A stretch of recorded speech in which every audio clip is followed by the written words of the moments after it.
flash on the live screen. So it's all right. Live right now. Now you'll help me for later. Oh, sure it is. Yeah. Takes a few seconds. This is.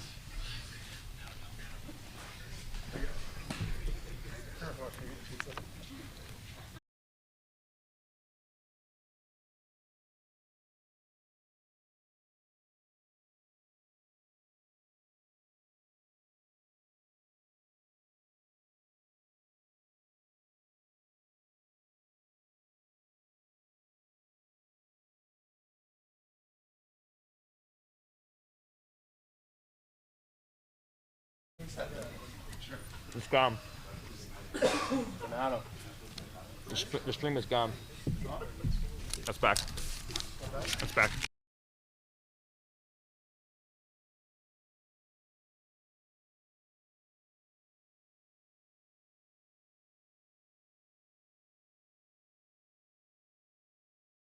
How is that? Yeah. You show me the camera, go to the video.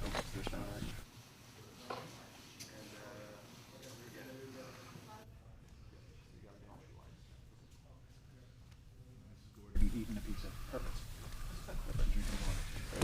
All of you two can see. Hey Ian, how close do I have to be to this mic? You're good right there. Like a foot away. It's fine.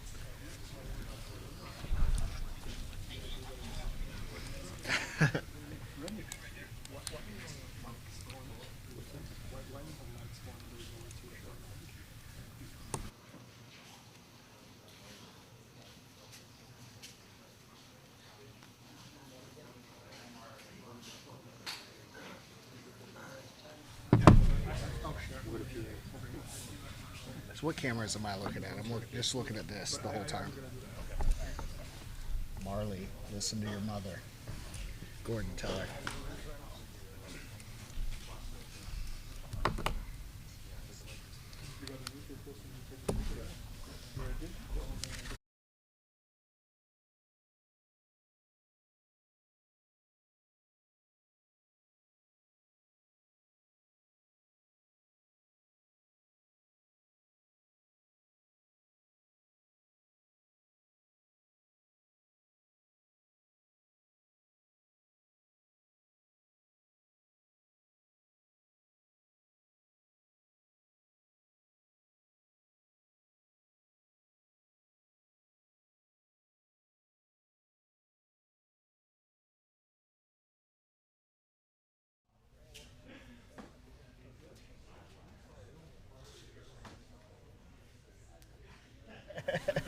So what's up? Do you want to explain how we made the brackets and that kind of stuff? Sure. So, so should you I can. do this? Sorry. Why don't we have a quick talk about how we explain the bracket, then we'll get the show on the road. We can shoot with that, like at a different angle. We can shoot with that camera, and I can get his audio. Okay. But I gotta see it.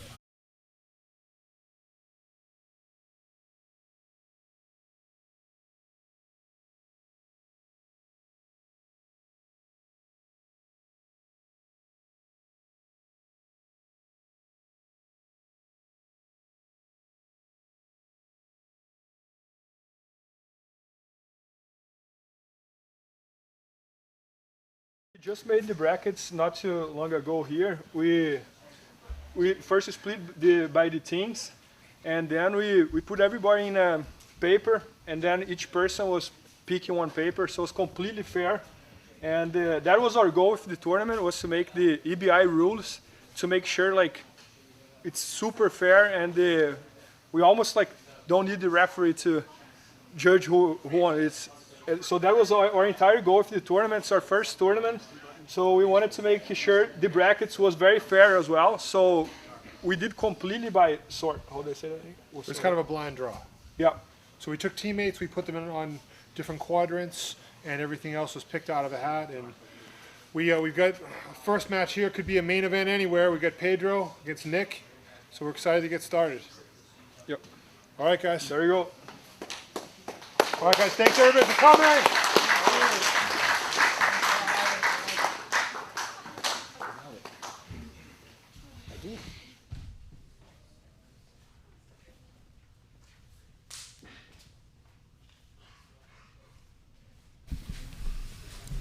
right, Gordon, we got Pedro from Gracie Baja versus Nick Ronan. You're familiar with Nick. Yes, I am. Team Henzo. So just so everyone knows, if I was going to be a good commentator today, I would have looked up some information on the competitors, but I was told to just come in blind and just speak what my mind is telling me about the moves that are happening. So if they're awesome moves, I'm going to say they're awesome, and if I think they're shitty, then I'm going to say they're shitty. Sounds good. I do know that Pedro just competed in the Kasai, recent Kasai that was happening, and he did relatively well. He fought Craig to a draw. He had a tough match with John Blank. He was up like 87-0 and ended up getting submitted. But he's been around recently. He's got a pretty good front headlock. He had a match with Roberto Jimenez at Third Coast Grappling, and it was kind of back and forth. Roberto would shoot and he would almost guillotine him a bunch of times, and then ended up winning in overtime. So it'll be interesting to see how this plays out.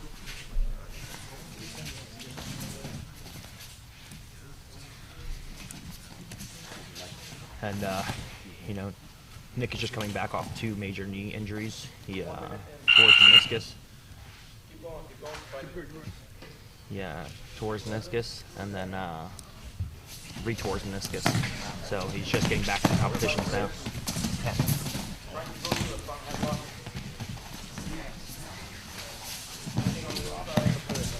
So Nick's just getting his feet wet now in competition again after his 2 knee surgeries. So it'll be interesting to see how this plays out.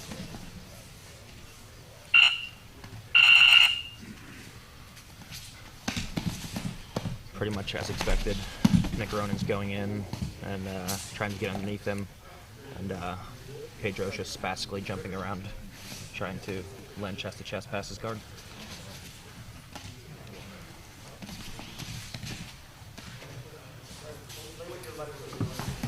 Nick needs to use more grips that tie Pedro up. He needs to harass the feet more. Needs to use more 2-on-1s. And Pedro needs to get a foot to the inside. He's having an issue because he can't step a foot to the inside position. So Nick is dominating the footwork exchanges. So that forces Pedro to just jump to the outside.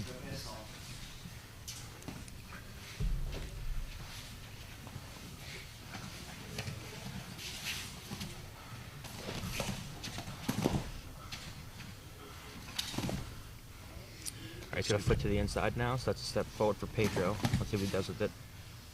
Backed out of it. That's a nice useless clap before the spastic guard pass. I like it.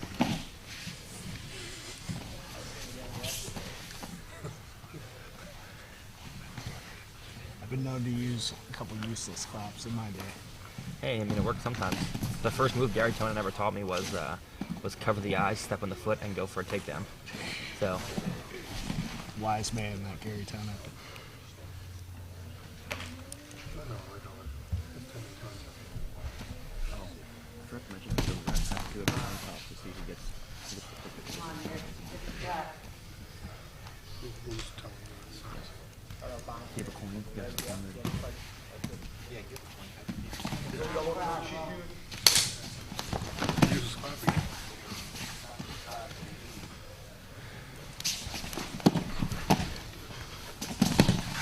This is pretty much how I expected the match to go.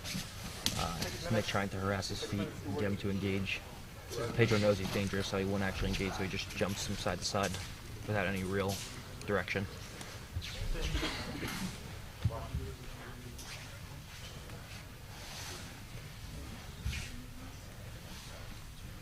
So with what we've seen so far, what would you advise Pedro to do? I mean, trying to get inside. I mean, really has to do a better job of either getting a foot to the inside to pin Nick's head and arm or head and shoulders down before he passes his guard, or doing a better job of making a cranial shift where he moves to the head after he gets past the legs. His main issue now is that he gets past the leg, but he fails at shifting off to actually pass his guard and get to the head. You see how he got past his legs there, but he can't actually control the head. Now he went to the head, and now he actually got past. Now he's going to threaten the back.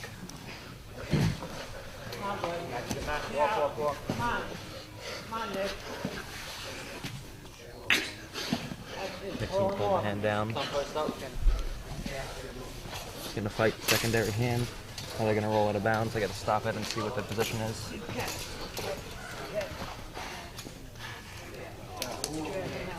And he gets the finish just about out of bounds.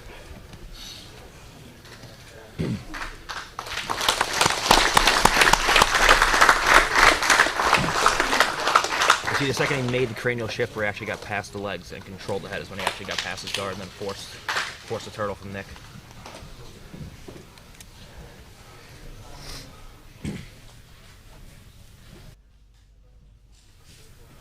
All right, our second match. Our second match is going to have Chase Hanna from 10th Planet Atlanta and Sergio Vilas from North Jersey MMA.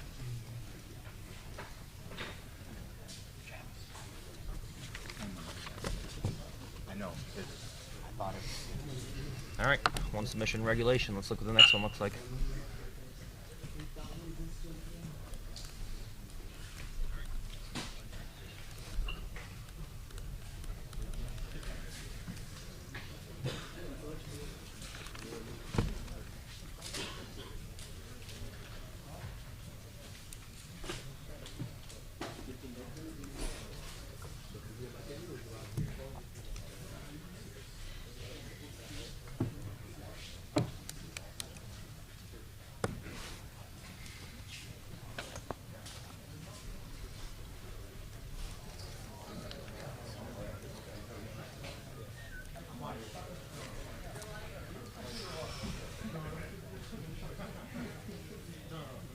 Gordon, while we wait, how's your training going for ADCC? It's going pretty good. You know, I just turned the corner in like the last 2 weeks, and I wasn't sure if I was gonna be able to do it or not. And then like these last like 2 weeks, I feel, you know, I feel like everything's starting to come back, like the explosiveness in the wrestling, the confidence in the feet. You know, it's elevation from bottom with my bad leg. So I think I'm around 85% now. But the last like two weeks, 2.5 weeks, like really started to shine through. Awesome. It's good news. I mean, it didn't start to come back, and you know, it didn't start to get confident until, you know, 2/3 of the way through the camp. It's a 12-week camp, and like 8 weeks in, I started feeling really good. But I'm feeling good right now. So. All right, Chase Hanna and Sergio, and who's number 3? What's that? Who's the third fighter? Ryan, Roberto, And Ryan and Roberto, you got your next. now it's Chase against Sergio. So they're both there. Ready? Okay. All right, folks, we're up with Chase Hanna versus Sergio Vilas.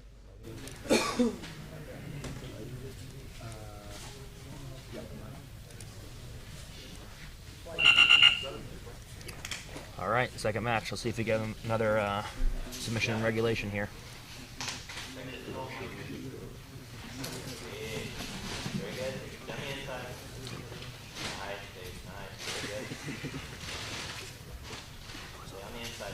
Sergio Vilas. Chase Hanna.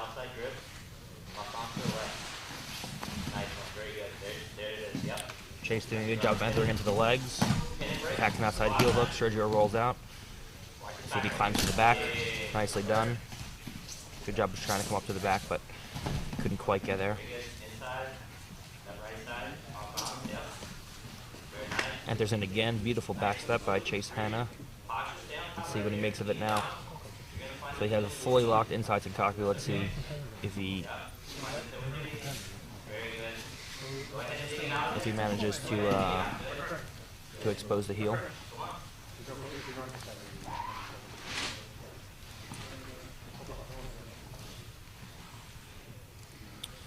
So Sergio's trying to get his knee to the mat now to try to get some kind of upper body position and crush Chase. Chase is doing a good job right now of denying the upper body inside position and looking to reinvert to expose the heel. There it is. Now he's probably going to look to either pass it across or stay with an outside heel hook from here. It's easy to expose the heel with inside ashi. Let's see if he can put some heat on it. Nice. And he gets a submission. Second one in regulation. Nice inside ashi, outside heel hook there. Nice backs up into the legs. Beautiful performance. First win for 10th Planet. Chase, right? Chase Hanna. Chase won. Yep. Coming up for our third match, folks, we've got Ryan McCartney from Team Enzo Gracie versus Roberto Jimenez from Alliance. Guys, please no coaching from outside, okay? Yeah. So everybody fight, just let them fight. No coaching, please. From both sides. There you go. So next match. Next match is Ryan McCartney and Roberto Jimenez. Fourth match will be Pierre and James Cook. Hey guys. All right, so pretty familiar with both of these guys. You know, Ryan's been training at Henzo's for a little bit, maybe about 3 weeks. He's from Ireland? He's from Ireland, yeah. He's been there probably about a month total. So I've been training with him. He's pretty tough. You know, Roberto, obviously, everyone knows, very talented brown belt, very young. He just won the Marianas Open, I believe, brown belt division and absolute. Don't quote me on that, but I think he just won the just double gold at the Marianas Open. And he had quad gold at Las Vegas. Yeah, so he's on a roll right now. This is going to be a match of Roberto trying to play upper body jiu-jitsu and Ryan trying to play lower body jiu-jitsu. Roberto's whole thing is going to be to pass his guard and take his back, get the back takes, and Ryan's whole thing is going to be expose his legs, which he's doing a great job of right here. Dropped him in a perfect cross hashigurami hip to hip, and now Roberto's got to look to stay heavy, try to free that knee, but it's gonna be difficult. He's trying to come forward and crush him from here, but that's gonna be a difficult thing to do. Now the main problem that Ryan's gonna have is releasing that secondary leg to go and attack the primary leg. He has it here, but Roberto's coming up on top.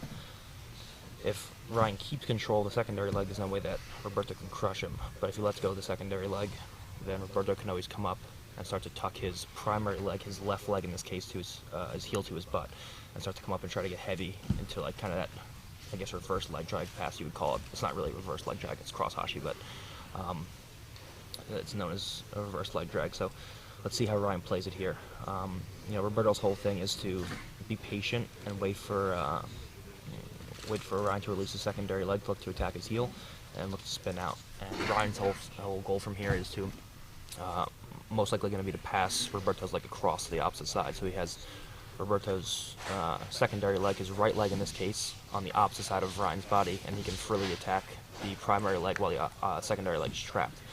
If he can do that, then he's going to be in a bad spot. It's going to be a bad spot for Roberto. So let's see how they choose to move from here. Roberto doesn't really look like he has much knowledge in this position. It seems like he's kind of just feeling it out now. He doesn't really seem to me like he has a set of goals of what he's actually trying to accomplish from here, whereas Ryan has a little better idea. You said he's been with you guys for about 3 weeks now? Yeah, he's on and off. He came, I think, for maybe 2 weeks or 3 weeks last time, and then so he jumps back and forth. Yeah, he goes back and forth, and then he was here. He trained with us probably for about a total of 2 weeks. This last time. So it's tough. He's got a good guard. He's hard to pass. It's not easy to deal with.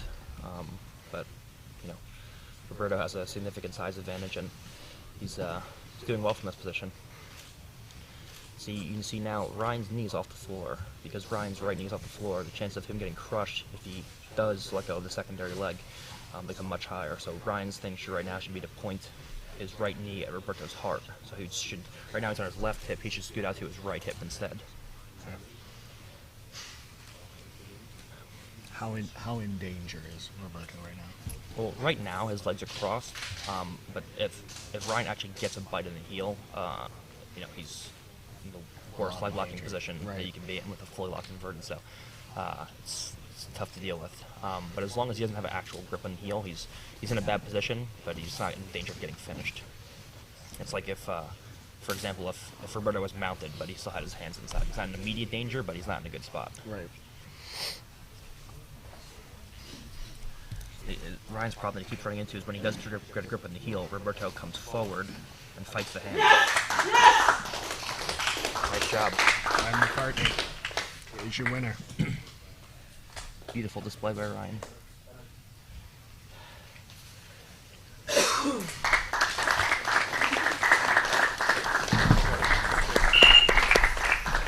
All right, that's 3 for 3. 3 submission. All right, folks. Next up, we have Pierre Olivier Leclerc versus from Team Henzo Gracie versus James Cook from Crossroads BJJ.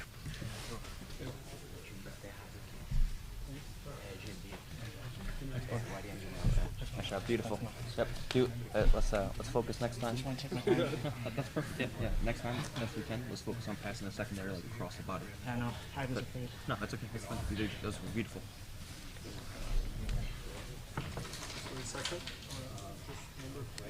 We're on number 4, Bernardo. Yep. Pierre versus James Cook. So, Mike suggested just to announce when finishing match who won and who's next. Okay. I think you guys are doing that. Okay. Yep. Next. So number 5 will be. So first, now is Pierre here against James, correct? Yes, sir. All right, we got Pierre from TriStar against Kyle and Chase James should Cook be on deck. from Crossroads BJJ. Kyle Beam and Chase Davis Kyle Beam, you guys up next. on deck. So we've got 10th Planet versus American Top Team. I'm sorry if I'm the least charismatic commentator of all time. I'm just trying to break down the technical aspect of these matches. So hopefully you guys enjoy it. My first time commentating ever, so hopefully it don't suck. All right, Pierre's in. Pio takes him up and hits a beautiful elevation into a back step, and now he just has to get his legs figure forward, which he fails to do. Nice job by James Cook avoiding that. Let's see how they play from here. Pio doing a good job of heisting. Nice snap. Good. Beautiful. He heisted up, got advantage in head height, and then put him on his back. Now he's going to come forward and pass. James Cook doing a decent job of keeping up the body inside position. Good. Denies him upper body inside position, so Pio can't pass. And now he's going into seated guard.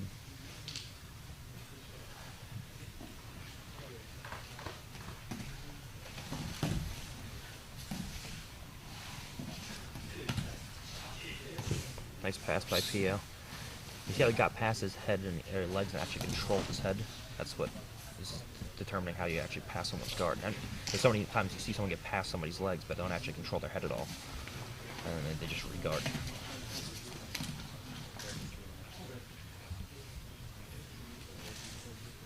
So James is doing a good job of playing inside position here. With the feet. Pio has a leg up, so it's a little foolish of James not to enter into an Ashigarami. Maybe he doesn't want to because he is aware of Pio's leg locks. But he paid for it there. Pio has a knee in the floor now. Tight waist.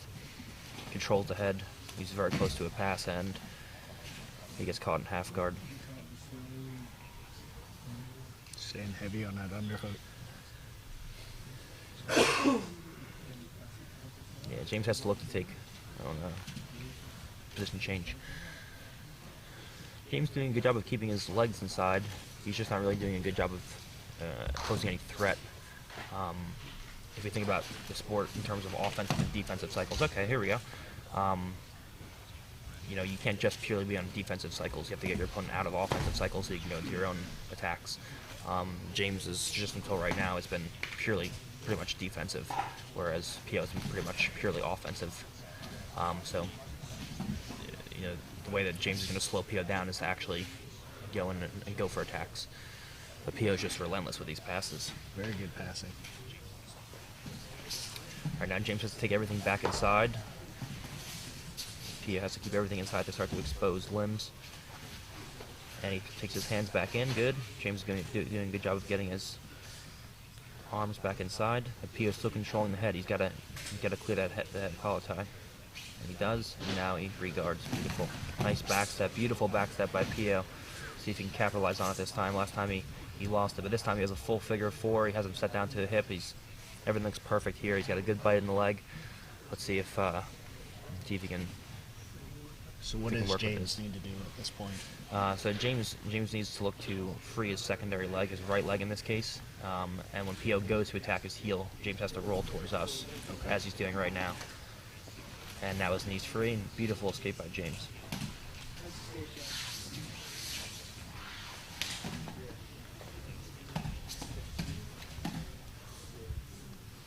Nice inside foot position by PO.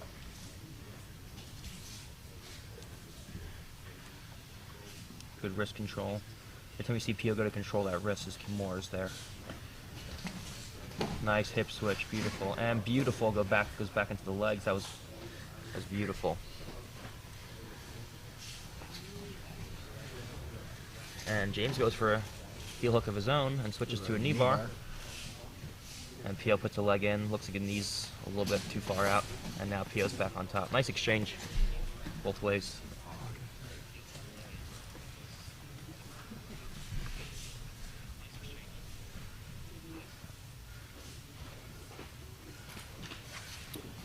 Alright, so now PO's blocked the hips, and he's controlling the head now, so he's upper body control. Now he's going to look to get past his legs.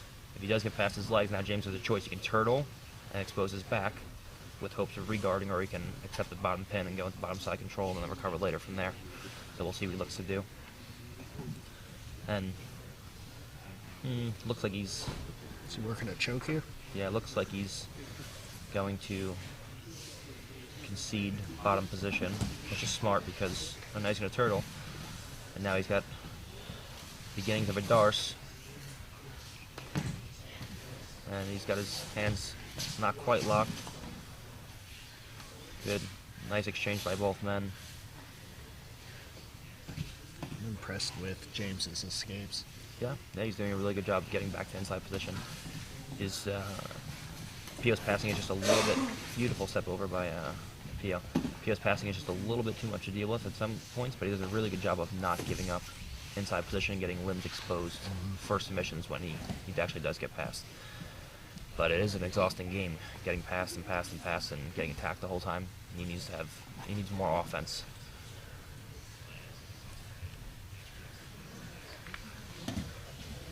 Nice step over by PO, and now he's going to attempt a triangle, but both arms are gone, so he's free. But there is back exposure now, but he might end up falling off. Oh, nope. Beautiful roll through, and now he's going to have a body triangle. Now let's see what he can do with this. Very good. See what kind of defensive hand fighting. You can see what James is doing to try to defend this from here. Looks like he's... There we go. Beautiful. Nice mandible strangle by Pierre. 4 for 4 submissions in regulation. He's putting a real EBI to shame.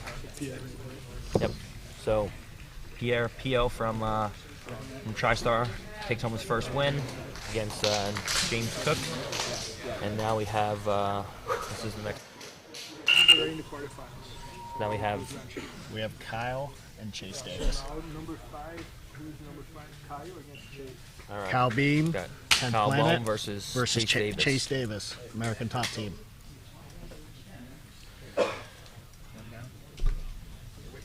So I Who's number 6? actually know a fair amount about these Number guys as 6 well. is Aaron Harris. And Giancarlo. So Chase Davis has actually been competing for a long time. He's a training partner, or at least was a training partner. One of the guys that I competed against, Joe Bays, who was like an OG leg locker, like back in the early 2000s. Like I'm pretty sure won Abu Dhabi trials and like went to ABCC. So he trains. He attacks a lot of leg attacks. He's been around for a while. He's been competing. I remember, first showing up when I was a blue belt, I'm pretty sure. I haven't been around that long, but I mean, he's been around as long as I have. Kyle Poole's That could have been catastrophic if he would have landed like an inch over onto his knee. Kyle Boehm is a 10th Planet guy. I've trained with Kyle. Will attack the legs. Pretty decent on the back. Struggles positionally sometimes. He had a match against Tim Spriggs at Fight to Win, or I think it was Fight to Win, some tournament they competed at, and just got positionally dominated. So struggles with guys his own size from a positional standpoint, but tries to finish guys, goes out and tries to actually submit people. So he will attack the legs. Expect him to be, one of the tougher guys here in overtime. He is a 10th Planet guy, so they actually at least train the overtime, whereas most competitors just don't do it at all for some reason. So I expect him to be, he's one of the bigger guys, one of the more physical guys, super strong, and goes for the finish. So he's put Chase under some heat in the first couple of minutes. So Chase is a little more defensive now. He's down on his knees. He's not standing passing anymore. So let's see how this plays out. Good. And Kyle's going to invert. He's going to attempt the back step, but Chase is doing a good job of keeping his knee to the floor. And the knee's out, so he has to settle with an Arimi Ashigurami. And now Chase is going to look to stand and back step or go for an Estimo lock, which won't really be too effective.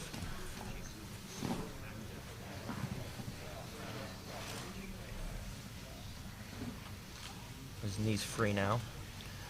And Kyle's going to look to recline the leg with an Achilles, which is what he just did. Chase going for an inverted. Kyle doing a good job of blocking his ankles.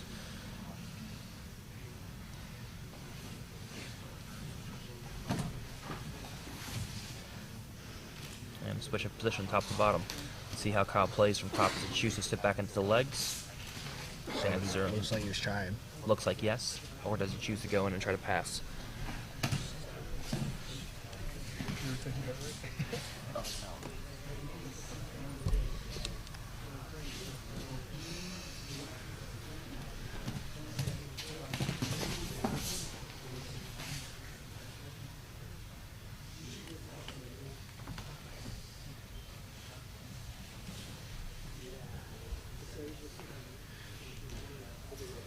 So off topic, I heard that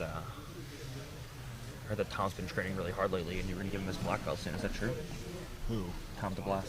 I'm going to give him his black belt? That's what people have been telling me. No. He's not ready. He's got a ways to go. He's not ready for it? Yeah, he's got a ways to go. Ooh, nice Kimura. Nice counter. Chase tried to come up, but Kyle ends up with the Kimura. Let's see if he makes use of it. Chase pulls out. Good scramble. Yeah, the angle was a little bit wrong. He wasn't able to quite roll Chase through from there. Body position was off. Let's see. Chase is back up standing now. And tries to hip switch, but Kyle does a good job of keeping his knee to his elbow. It's just so hard to pass from the knees. Like if you have a guy who just plays with a strong knee shield and you just stay in your knees, it's just impossible to pass.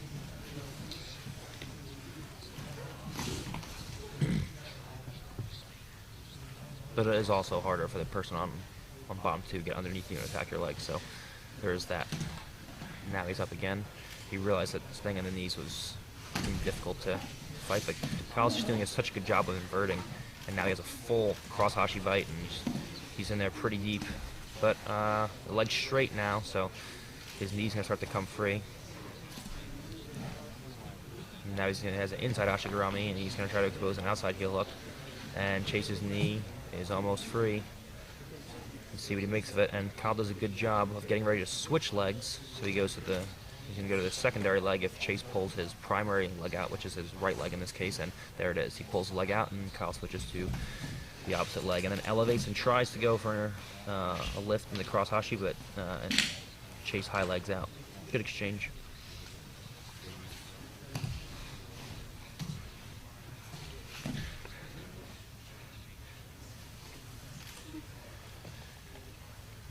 So what are you shitty Estimo lock. What are you telling Chase to do to try to get through that knee shield? So Kyle's whole thing is that he doesn't really have any options. He doesn't really have any goals as far as what he's trying to do. When Chase stays on his knees, he kind of just is waiting for Chase to stand up. Yeah, he doesn't really have a plan of attack.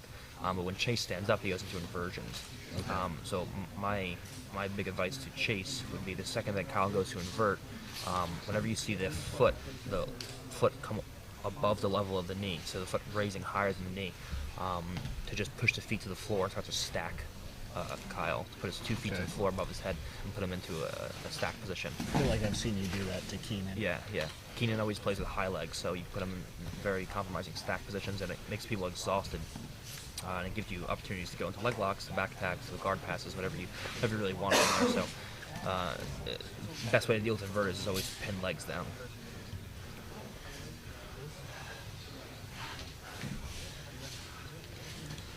Some heavy breathing coming from the mats. Yeah.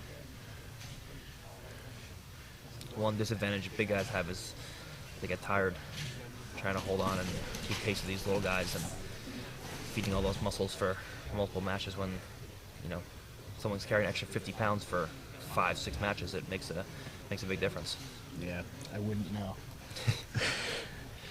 All right, so Kyle has a Kimura now. Chase traps his leg. Let's see what he can do with this Kimura. So he has 2 legs trapped, but Kyle does have the Kimura not behind his back. There's back takes there. Okay, now Kyle has his back. Let's see if he's going to be able to make these last few minutes count and actually break through to a submission. He's doing a good job of keeping top hand position. Now he has a cross wrist. This is no good. He should have trapped his hand first. He's gonna come underneath. He's close, and he's just going super hard. Beautiful. Just locks his hands and bridge. That's all you need in your big guy. All right, our winner was Cal Bohm from 10th Planet. Yes. Kyle from 10th Planet. Yep. All right, that's 5 for 5. 5 submissions in regulation. 5 submissions, folks. Our next match is going to be Aaron Harris from Black Hole BJJ and Giancarlo Bodani from Alliance. 7th match is going to be Andrew Alexander and Steven Ramos. Giancarlo. I'm going to try not to fuck that up. Giancarlo's from Lucas Lapre's school. Okay. This is Giancarlo. That's Aaron Harris That's Aaron from Harris. Black Hole. Giancarlo. Sorry, like I said, I don't know any of the competitors because I didn't look them up because I just was told to come in here blind and just commentate as I saw the matches, so You're doing see how it pretty goes. good, Gordon.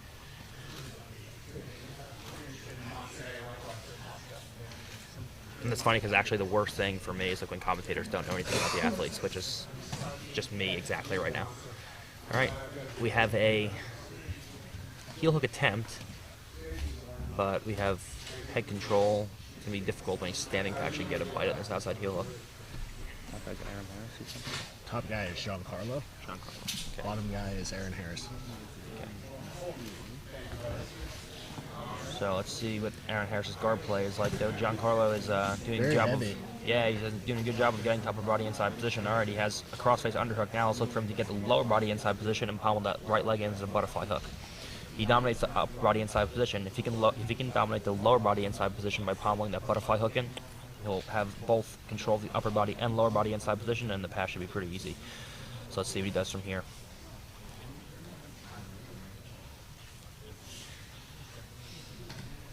There we go. Now we have lower body inside position. And Aaron Harris does a good job of getting his top knee back to inside position, so he manages to make space and re-guard. Very good. Good recovery by Aaron. And Aaron scoops the leg. And Giancarlo is doing such a good job of controlling that far foot with the V-grip so he can't invert. And now he's going to pass from here. He has inside shoulder position. And Aaron Harris brings his knee back inside the shoulder, so he's one knee inside. So Giancarlo has to clear that knee, and now it's out. Now he's passed. Now he's going to look to isolate that limb, that arm. Aaron Harris attacks a toe hold. Doesn't really have any ashigarami control, so it's going to be hard to actually put any heat on it from there. And Giancarlo has to start working towards isolating limbs now. Let's see how he does at exposing limbs for submissions.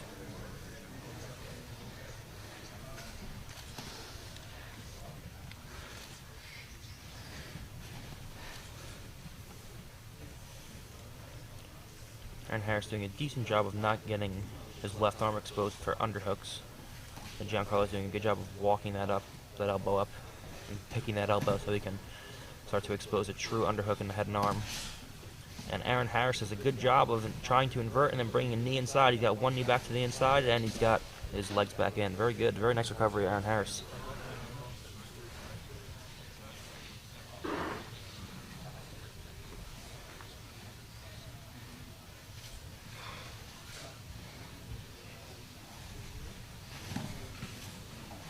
Giancarlo doing a good job of shutting down those inversions. Yeah. He's very aware on top. He knows where his body needs to be. Is there something Aaron can do to set them up better? Yeah, he needs more Kazushi, more off balances. The problem is when he goes to invert, he just goes for an inversion. There's no push and pulling motion. There's no pumping action. He's always just going. He's just trying to pull him in. Yeah, he needs to push, and as Giancarlo goes to push back in, that's when he has to invert. And now he's got almost a leg drag, and I assume he's going to pass off this. He doesn't have upper body inside position yet. He only has a cross face. So it is possible for Aaron Harris to face him as he goes to walk around behind him and recover, but this is very tiring for Aaron Harris on bottom. He's got to do a better job of clearing the cross face. He shouldn't be attacking the leg from here. He should be bringing a hand to an inside bicep tie, because right now, because his jaw's controlled, he's never going to be able to do anything. But there we go. Now he's clearing the cross face, and now the cross face is out. Now he has his legs back into an ashigarami, but the whole thing is how can he hit off balances from there. And he forward shifts. And Giancarlo just keeping the pressure on. Aaron Harris is getting exhausted on bottom. It's very tiring, the game that he's playing. He's attacking an arm. Yeah, he's going to start setting up that arm, but Aaron Harris does a good job of just fighting back to inside position before he can actually start to get any of his attacks going. So we'll see how this goes.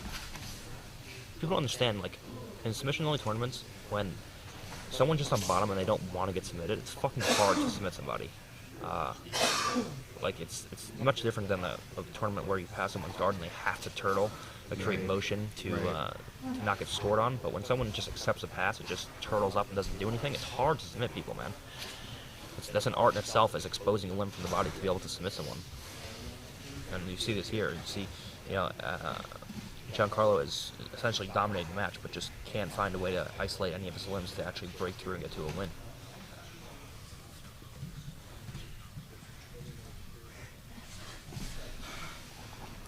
And Aaron Harris recovers again. Everything back to inside position.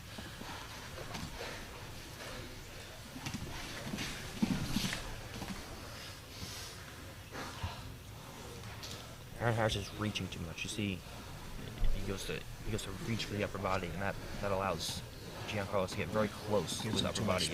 Yeah, it gives him the upper body inside position. So now, look, he has a cross face.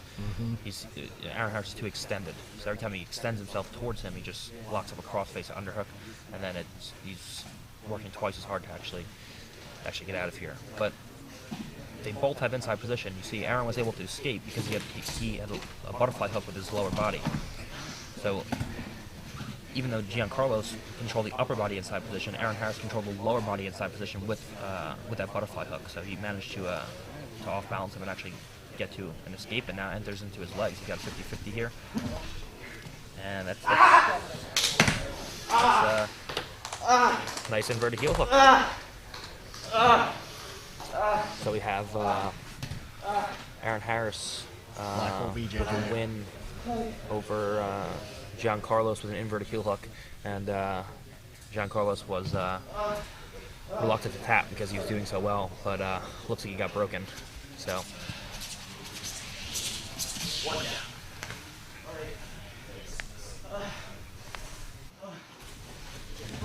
yeah, submissions are real. That's why if you just learn to get good at submissions, you can actually end fights like that. Aaron Harris is your winner. Aaron Harris comes back from the depths of defeat, and after multiple guard passes, did a really good job of keeping inside position, denying submissions, recovering guard multiple times, and eventually recovered right into an attacking position, and broke through for a win. All right, folks. Next we have Andrew Alexander from 10th Planet and Steven Ramos from Atos.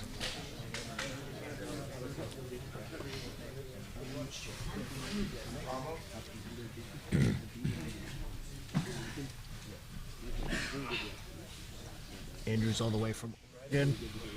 Steven trains with JT Torres.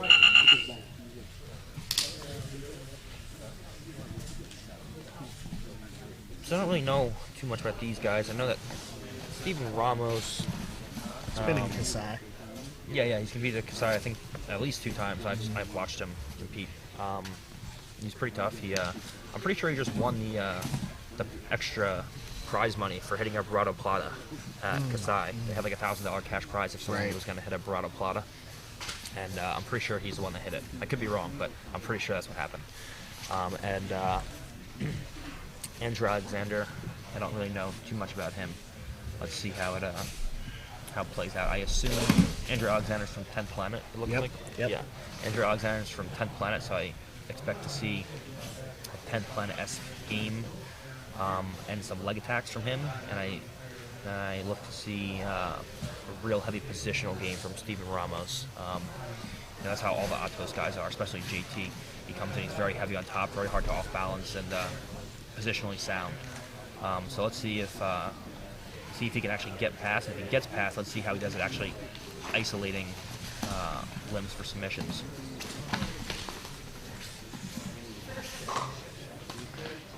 He's got the heel. He's got 50-50. He's got the heel hook, but Steven Ramos is doing a good job of hand fighting.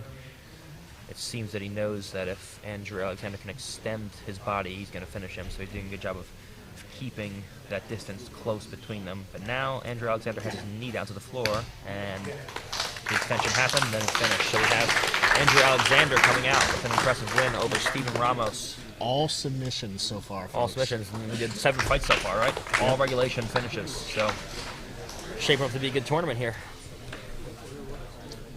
James Banville and Arian DeMello. So we're on 8. Is the winner. Andrew Alexander won. James Banville, Arian Andrew won, DeMello. Ninth fight is Peter and Andrew. Peter Haler and Andrew Jacobs.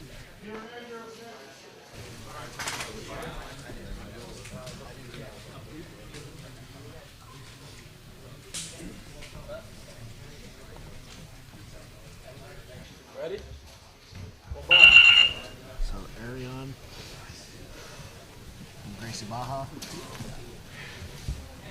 Arian coming out with a heavy collar tie and a snap, and James Banville 10th Planet Montreal. responding fine to it. He doesn't really seem flustered, at least yet, by the physicality. Let's see how this plays out. I think it's going to be a very physical match. Seems like it's going to be. So we'll see how this ends up. Again, looking to see a 10th Planet-esque kind of game. Definite clash of styles. Yeah, from James, and then more jumping past the legs, and then trying to secure upper body position to actually get to a pass.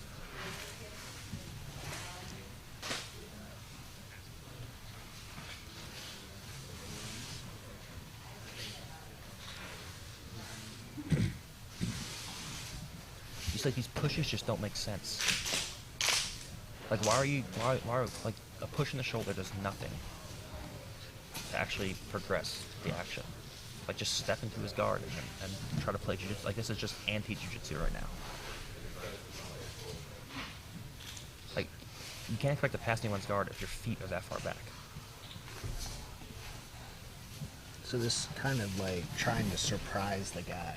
Yeah, it's more of like a That's wait, old school. and then just try to like jump by the guard, and then hope to land chest to chest, which a lot of times works because guys can kind of respond properly to it, and just being so physical, they just jump past and they get to the upper body second.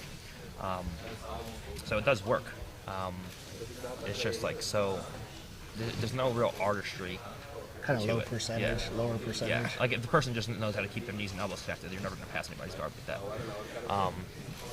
But that's what a lot of these guys do. So let's see how he plays from bottom position here. Very, very nice entrance at the cross hashigurami. That was beautiful. I was not expecting that at all.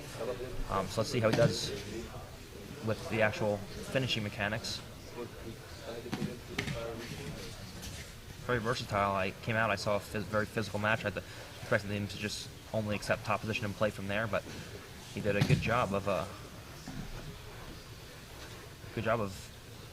playing bottom position, entering into a beautiful cross hashigurami, and almost got the tap. His Looked like he was about to. yeah, tap. James's hand was up, but decided against it.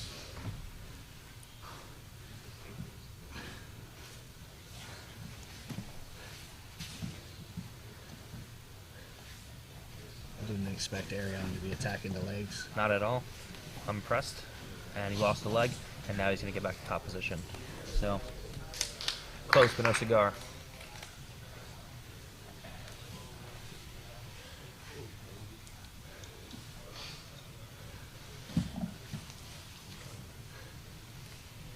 You see, there's no feinting with the feet of Arian. So he can't step his foot to the inside position. You see how he tries to step inside, and James Step immediately right out. controls the inside foot position. So that means if he walks any further, then he exposes himself to ashigurami and leg attacks. So his only option from here, if he's not feinting to step the leg to the inside, is to jump around to the outside. But you're jumping so far around his legs that it's hard to actually get to any upper body control from there. So you can get past the leg pretty easily, but actually control the head and shoulders. To actually pin a guy inside control is difficult. He has to feint more with the lead leg so he can step inside and actually go into half guard passing.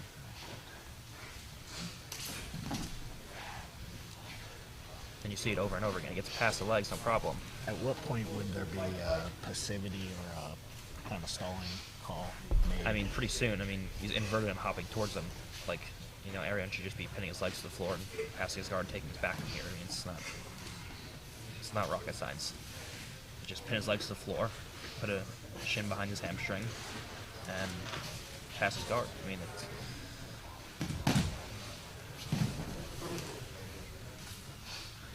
A bit of theatrics going on. You see how there's just no feinting of any kind, so you have to jump around to the outside. But it's so hard to actually control the head when you do that, because you just hop so far past, like, away from his body that it's difficult to do anything. And it's pretty loose, but he's gonna enter the legs now. Nice try.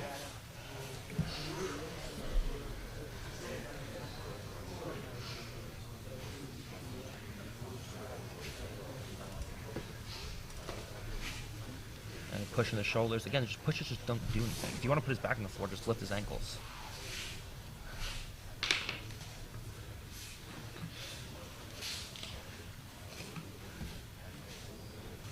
Would he do better to do like a collar tie, hold him down, keep his feet on the ground, get around him? Yeah, Coming like for a knee slice? that would help much better. So like, if you feel like you can't put his back on the floor, use a collar tie to pull his feet heavy, so Right. that you can't use his feet Right. to walk around and circle with you. Right. So you pull down the collar tie, So and his pu- weight so- over the feet, and then push the knees by, so you land closer to him. So pushing's actually working against him Yeah. because the legs are elevated. Exactly. So he has weightless legs, and he can follow him very easily. Let's see how they do now. He had some success before from bottom position, so let's see how he plays from here. Looks to be fatiguing a little bit. I don't know if it's fatigue or more frustration that he can't get past from top position. See how he goes. Does a good job of inverting here.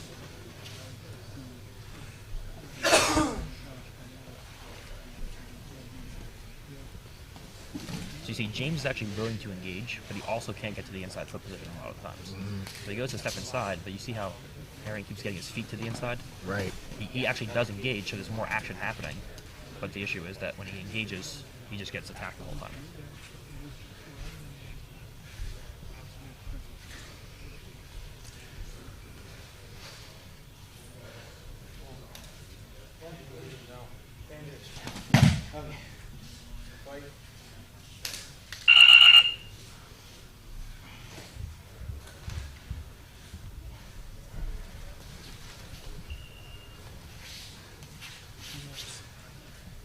Nothing wrong, right?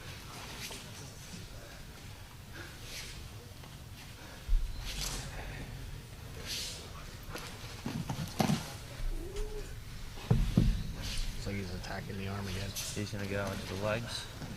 I hear you guys are liking my commentary. I haven't looked at the feed, but I'm happy that you guys like my diagnosis of what's happening here.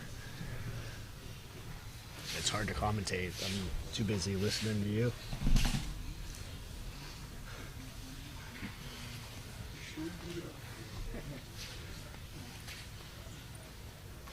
Definitely some frustration.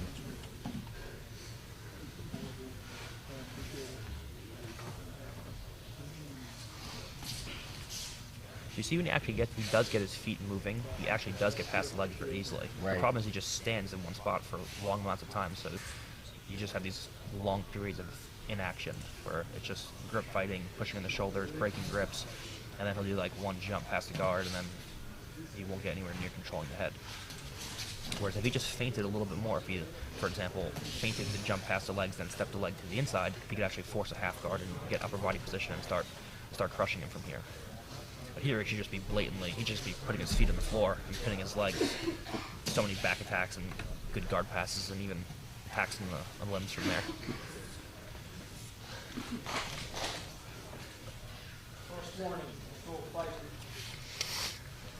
That was merited, I think.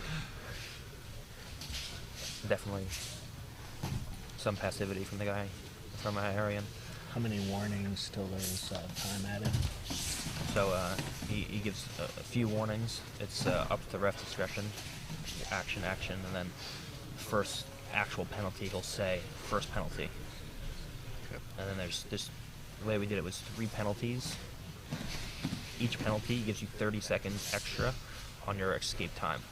So if you have 3 penalties and you escape in a minute and a half, you actually really didn't escape for 3 minutes. Right. And then the 4th penalty is just a DQ. If you get 4 inactivity penalties or 4 blatant fouls where you're like poking people in the eye or like pulling their hair, 4 of those, and then it's just a complete DQ. So I think it's pretty fair. Also, one of the rules that I really like is that that Eddie Bravo incorporated with the EBIs is that if you roll, for us it was off stage, just in an elevated or a different venue, but if you roll out of bounds, you're restarted in the exact same position that you were in. So if you roll out of bounds and someone has your back, same position. If you roll out of bounds, there's a fully locked inverted heel hook, same position. Well, let's look. We got an inverted heel hook here. Looks like he has a bite on it. Nope. He's going to try to turn it into a knee bar. And he gets attacked. Arian gets a submission with not that much time left, I think.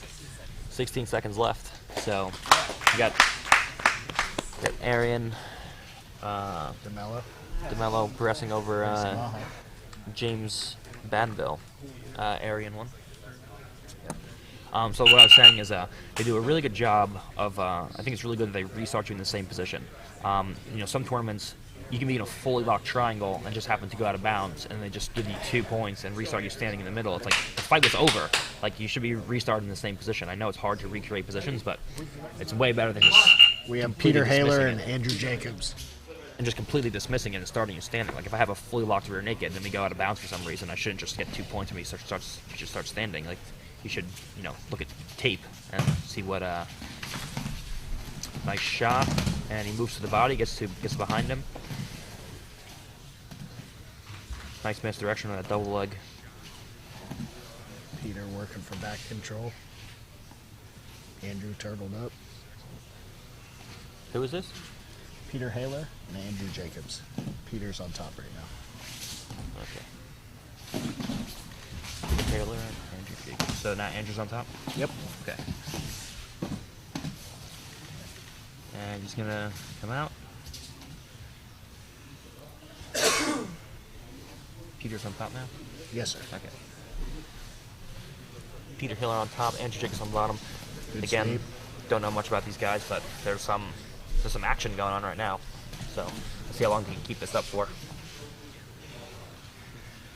Failed takedowns and failed submissions are the 2 most tiring things that you can do in grappling, and there's been a pretty high volume of takedown attempts in the first couple of minutes. So let's see how they last under this pace. Gets to a rear body lock. Now he has the opportunity to throw that right hook in. And there it goes. Up. Andrew does a good job of avoiding the hook. And now let's look for Peter to either break him down to a hip to look to insert a hook, and there he tries to. And Andrew does a good job of avoiding that. So let's look for him to start breaking him down to a hip to insert a hook, or if his knees widen, he can just throw a hook in right away. So if he goes to break him down and his knees widen, then he can break him down right away, or he can put upper body position in. So right now he should be pulling him backwards and sitting him down to the floor. If he puts his butt on the ground, then he can switch to a top head and arm, and a roll by Andrew. Ooh, and a beautiful that was beautiful. Foot sweep. Andrew's a decently high-level judo practitioner. Perfectly timed.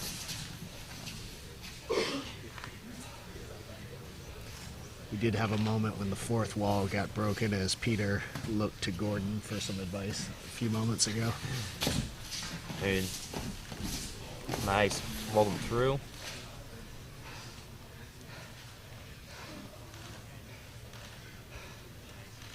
Andrew with the Kimura attempt. And then Peter hops over. Nice job by Peter. Now, he wasn't able to put hooks in before, but maybe he can put upper body position. If he goes into a back head and arm, he can start breaking him down from turtle position, or even just putting in power halves to make sure he doesn't stand up.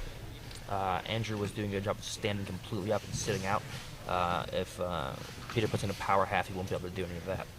And then he can work on inserting lower body from there.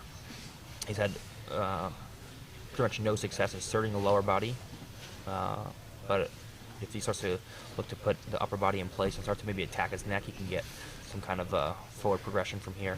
Andrew's doing a good job of just turtling up.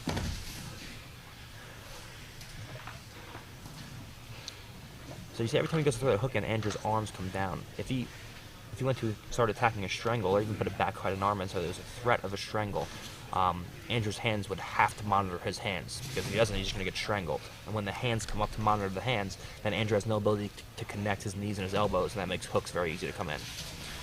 You see how he's starting to gain posture here? Now he can start to look to switch, and there he goes. He goes to a back head and arm. And Andrew rolls through. It's still back exposure. He's going to get to that far wrist. Beautiful. See, he gets to that far wrist. Oh, and now he lost the far wrist, and now Andrew's going to look to escape. Beautiful. A lot of stuff just happened there. Good exchange, both these guys. Peter controlled his far wrist, had some kind of diagonal control, and then Andrew cleared it, and then escaped. Now the pace is starting to slow down a little bit here, as expected. I mean, this is a fireworks match.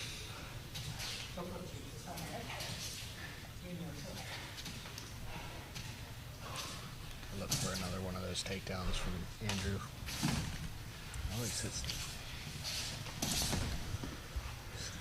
to a Sumigashi attempt, but he gives up upper body position, and now he's got his head controlled. So now Peter has his upper body controlled to some degree at least. Let's see what he makes of it. Now he has full upper body inside position, minus the forearm underneath his jaw, but he's got an underhook, not quite, but he's going to use that hand that would be the underhook hand to maybe start posting on the knee to clear the knee instead. There he goes. And Andrew realizes this and does a good job of bringing the knees back up. So now he's working a Kimura. Yep. Now he's got a cross face. Now Andrew has the underhook, and now he steps over into almost mount, but Andrew recovers. He's still got the head controlled. So now he has the head controlled. Now because he has the head control with a guillotine grip, a chin strap, he can be using his free right hand to post to the knee and slide across in the 3/4 mount. See, because Andrew's right arm isn't inside, or wasn't inside Peter's left knee. So if he would have slid through, he would have been able to immediately glue his left knee to Peter's rib cage, So or he to got a Andrew's little rib too cage. excited for the choke and didn't use. Yeah. He had a perfect opportunity to go into, to start going into mount from there, but just missed it. But looks like he has an arm isolated with a Kimura. I can't quite see from this angle. But he does have a Kimura grip locked. Now he's going to use that to pass. Good job. And now Andrew's going to turtle and create back exposure. Nice dilemma-based game there. If he would have fell flat, that he had a Kimura. If he would turtle, then obviously there's back exposure. So now let's look to see. He has hooks in now. And Andrew does a good job of spinning inside them. But he's got his upper body controlled. He's got flattened out at least now.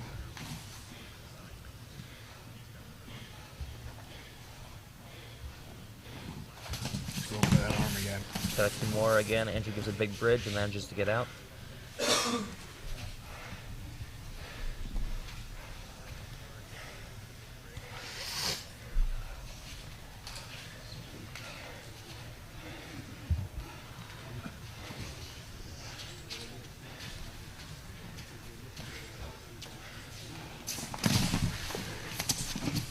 Nice takedown. He goes for guillotine, but he hops over. This is one of the most exciting matches so far, if not the most exciting, from just a pure activity standpoint. And now Andrew gets to work on top. We haven't seen Andrew on top much. Let's see what he can do now. Trying to pin that arm down. Get it out of his Isolate way. the arm. Now his back exposure. Nice job. Peter may have exhausted himself trying to push to action early on. Let's see how Andrew does now.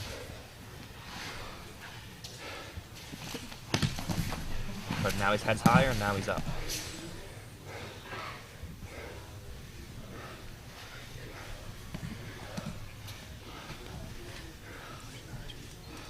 We got about 2 minutes left, Gordon. We got about 2 minutes left. We gotta look to see, Peter start looking to insert hooks here somehow. Either using power half Nelsons, locking back head and arms, breaking him down to a hip. So many different options, so many different ways we can go from here.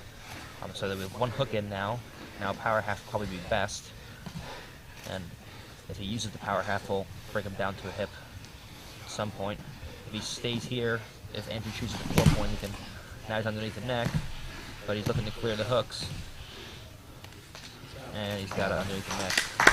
So that's Peter Haller. Peter Haller.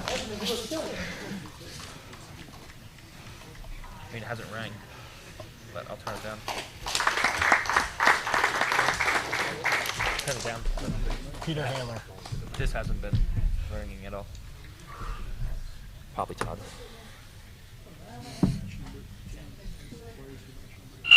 Isaac Michel versus Eric Koval. I hope I'm. Is it your last name, Michel? Yeah. Okay, I'm pronouncing it right. Isaac against Eric. Isaac has the most girly last name of all time. Frosty and Jessere are next. Frosty and Jessere next. All right, we got All right, Isaac so Michel. we have Isaac Michel and Eric Koval. First thing you see is a pretty significant size discrepancy here. Isaac is considerably smaller than Eric, as we've seen with a few matches before. But you have to remember this is an absolute tournament. Like, some of these matches could be huge size differences. Isaac looks to attack an arm with the Kimura. Eric looks like he's gonna come up on top of it, and the elbow's free. And now he's attacking Isaac. He's doing a good job of getting one hook in. Let's see if he can get the strangle hand across and look to finish. Isaac's doing a really good job of getting his back to the floor, but Eric makes a perfect adjustment and comes up and gets up on top. Now he's going to start to look to be going in and attacking a triangle. Let's see if Isaac can bring his back to the floor, he can get out. Isaac has to bring his back out to the floor, keeping the elbow off the breaking fulcrum, and now he has to go into a rolling escape. He has to bridge the elbow to the opposite fulcrum. He has to bridge the elbow to the opposite hip and turn all the way up. Good, now he has to sit up. Beautiful escape by Isaac and then turn down again.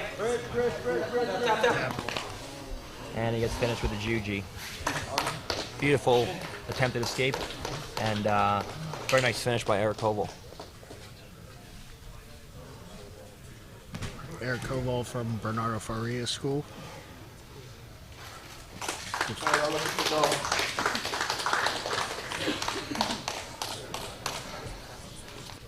That was the fastest submission so far. I was just informed. 1 minute 37 seconds. That's the time to beat for submissions. Minute 37.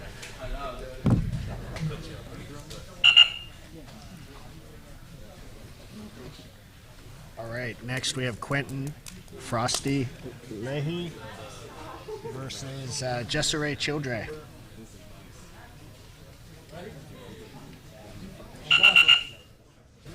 Jessere fights out of Killer Eric won. Bees. Yeah. Frosty is out of Fuji Gym.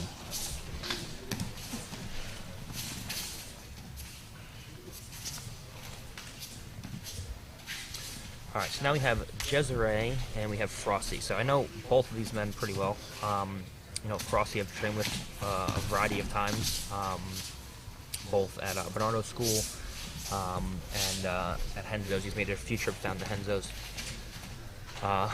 He's very talented in the gi. He has some big accomplishments. Purple belt. I think he like won Europeans double gold or something. I actually don't know for sure, but I know he has some big accomplishments at the lower belts in the gi, purple and brown belt, and is you know physically big and pretty tough without the gi as well.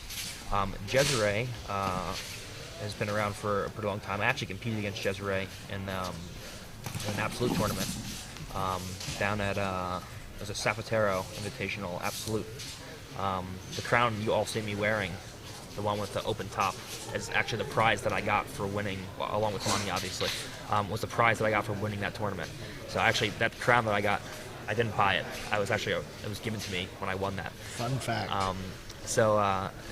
We actually competed against each other, so I know about him. He's a good wrestler for a big guy. He out-wrestles most of the heavyweights. He moves very athletically for someone of his size. You wouldn't expect someone of his build to move fast, but he moves very well. And he will attack submissions like steam locks and things like that, and he'll like rip them as hard as he can. He's also been to ADCC. I think he lost. May be wrong about this, but I'm pretty sure he lost via knee bar to Casey Hellenberger in the 2016 trials, the trials for 2017 ADCC. I'm pretty sure he lost in the ultra heavyweight finals, the plus 99 finals. You know, he's there. I think he ended up getting invited to ADCC.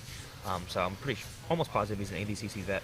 And Frosty's pretty accomplished at the lower level, so we'll see how this plays out. We'll see if either one of them manages to get on top with any amount of time left, so that we can actually see them go in and attack submissions.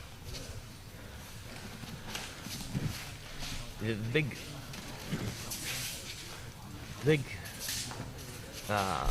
that no one realizes when you're looking at submission-only tournaments is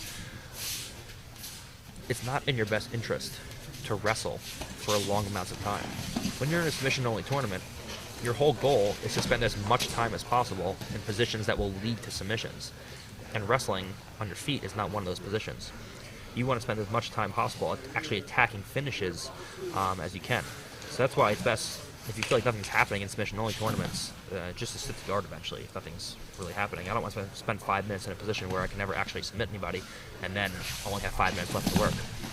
So Frosty goes for a nice shoulder crunch sumigashi, but loses the elbow, and now Jessere passes him, has a nice tight waist, and it's going to be difficult for Frosty to move because of that tight waist, but he actually relinquishes the tight waist and moves to a cross face, and now he steps over, and he's going to go into mount now. Now he has a cross face, but no underhook. Let's see what Frosty manages to do from here. So you might be trying to set up a head and arm. Yeah, he does have inside position now, so now he's starting to isolate a limb. So the prerequisite for any submission is isolating a limb from the body. So the whole thing is you have to separate an arm, a leg, or the neck from the body, which he was doing right now. He was starting to work that arm up and start to isolate the head and the arm for the katakatame. But Frosty doing a good job of getting back to the inside position. And now let's see if he used that butterfly hook. He can actually use that butterfly hook to elevate over the left shoulder and start to attack legs, but it might be a little bit difficult with Jessere's near side underhook. Might wedge him in place a little bit more, but still possible. I recommend from here, because Jessere's hips are tilted, not going over the left shoulder right away with the butterfly hook, but lifting over the right shoulder like he just did to get an initial Bazushi, and then that forced Jessere to base his knees out, and then he brought his bottom knee back in. So that was a nice escape by Frosty. You see how they're constantly fighting for inside position? See how they're both engaging now?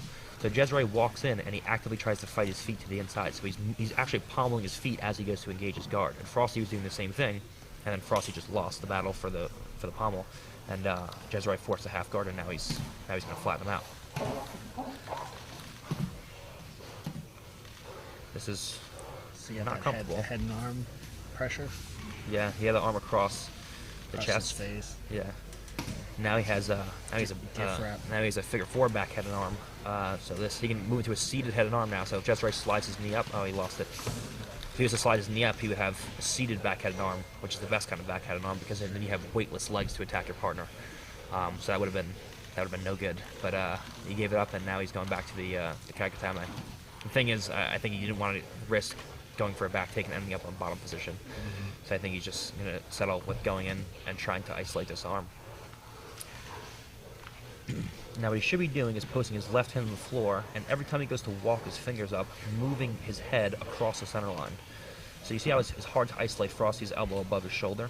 If Jezreel posts his left hand on the floor and walks his fingers as he moves his head across the center line, that will actively move Frosty's arm up, and then he can move, stop, move, stop, move, stop. And then he can bring the arm up very easily and eventually get the elbow over the shoulder. Once the elbow's over the shoulder, it's pretty hard for your opponent to bring it back down. The issue is actually getting it there. Press Frosty's doing a good job of keeping his hand in the inside position. So you see right now Jezreel has his elbow in the inside position relative to Frosty's elbow, but Frosty has his hand and wrist on the inside position relative to Jezreel's jaw. So he doesn't have complete inside position, so it's hard to elevate the arm. But now he's walking his hips up. So now every time he loses the inside position with the elbow, he runs into his knee and thigh. So Frosty can never actually bring his elbow back down. And he does, I wouldn't say a good job, but he does a job of, he puts him back in half guard by just giving a strong bridge and getting him up and off him.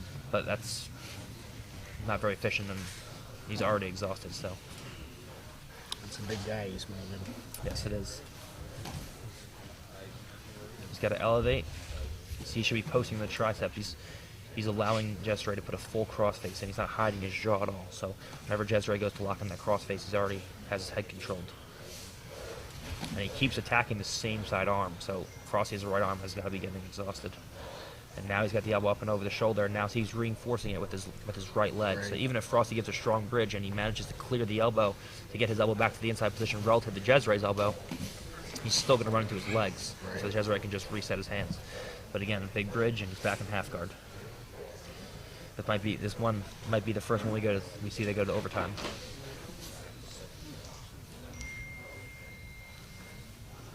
Frosty looked like he was trying for some deep half. Yeah, but you see, he just keeps giving up upper body inside position.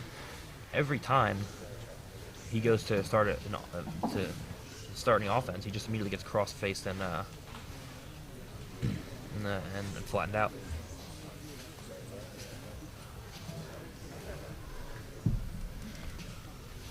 And then I assume they're going to do a reset here in the middle as soon as possible. Another thing I really like about EBI rules is that the winner and the loser are solely determined by the athlete. There's no possible way that you can get fucked over by a ref or a judge. You can't win by a ref's decision. The only way that you can win is by either submitting the guy in regulation or by overtime. Like, it is completely up to you to win or lose the match. You either have the fastest escape time or you have a submission in overtime. So I like that. It completely eliminates any referee bias. Right? Yeah. And it also forces you to actually do jiu-jitsu. Some people just jump past the guard, score a few points, and then stall for the rest of the match. This actually requires you to attack and control the back position and the armbar position, and finish a highly resisting opponent who knows exactly what your goals are. And that's just so interesting to me when you get set in certain positions and your opponent knows exactly what you're trying to do, and you can still break through resistance and actually finish them.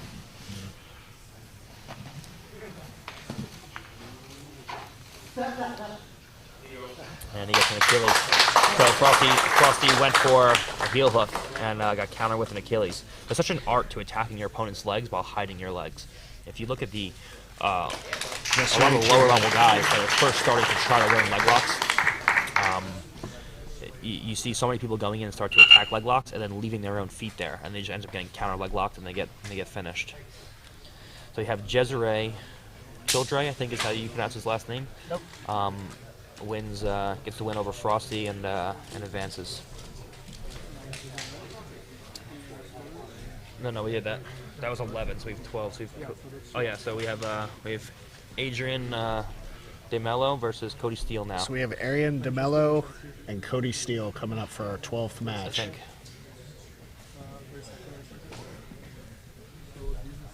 Guys, quick announcement. That was 11. This is 12. Thank you everybody for, everyone's really cooperative. The only thing, again, this is our first one here. Can we ask everyone kind of stays behind here and we kind of keep the chatter to a minimum so it doesn't show up in the broadcast? Thanks so much, everybody. Awesome round. It's a great thing to be a part of. So that should go back to 1. If 12 was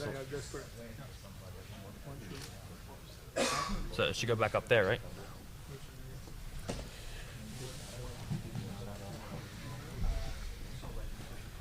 So we've had what, 11 matches so far? 11 matches. 11 matches and 11 submissions regulation. That's impressive. So everyone's out there getting after it. I'm excited. This is it always gets harder and harder as you go on. I think Eddie Bravo had a genius approach, as much as some people criticize him. He made a tournament that was like the most viewed jiu-jitsu tournament, like basically using purple belts and like blue to brown belts, where there would be massive mismatches in the first matches, and then like 2 super good guys in the finals that everyone wanted to see the match happen, but would generally be less exciting because it was 2 high-level guys. But when you have mismatches, the matches are super exciting because it's usually one guy creating a highlight reel. So it'd be like first, like all the way up to the finals, it would just be mismatches. So you have super exciting matches all the way to the finals, and then 2 really good guys that you wanted to see fight in the finals. So it was genius what he did, and got the viewership way up there.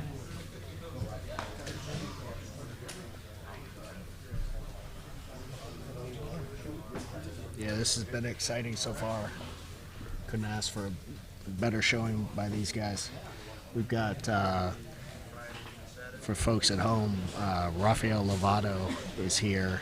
Hopefully we can get him on the mic. He just wrapped up a couple days of filming with BJJ Fanatics, so we're excited for that. Hopefully you've all taken advantage of Professor Danaher's newest release, Half Guard.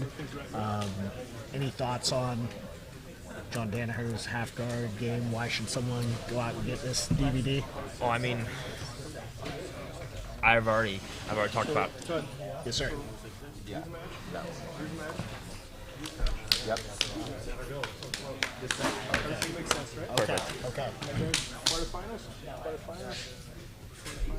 Quarterfinals over. Okay. So we're gonna go with our next match is gonna be Pedro Marino from Gracie Baja versus Cal Bain from 10th Planet. I mean, anything that John sells, you guys pretty much have to buy. I mean, it's just the fundamentals of Half Guard, but the way that he explains it is just different. If you ask a guy like, what would you do if you get flattened out in Half Guard? Everyone's response is, well, just don't get there. Okay, well, that's great, but what if someone actually flattens me out? It's different from saying, just don't get there, having like an actual response and, understanding what your goals are from that position. You have to fight back either lower body or upper body to inside position, create Kazushi, and fight everything back to inside position to go back into your attacks. Like For everybody at home, it's a different world. For everybody at home, we have a Fanatics Facebook group, and you've got people like John, you've got people like Gordon, Tom DeBlas.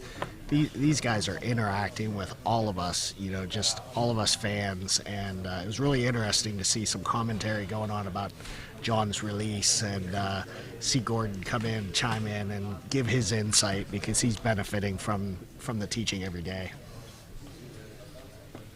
So if you're not in the Facebook group, get yourself in there.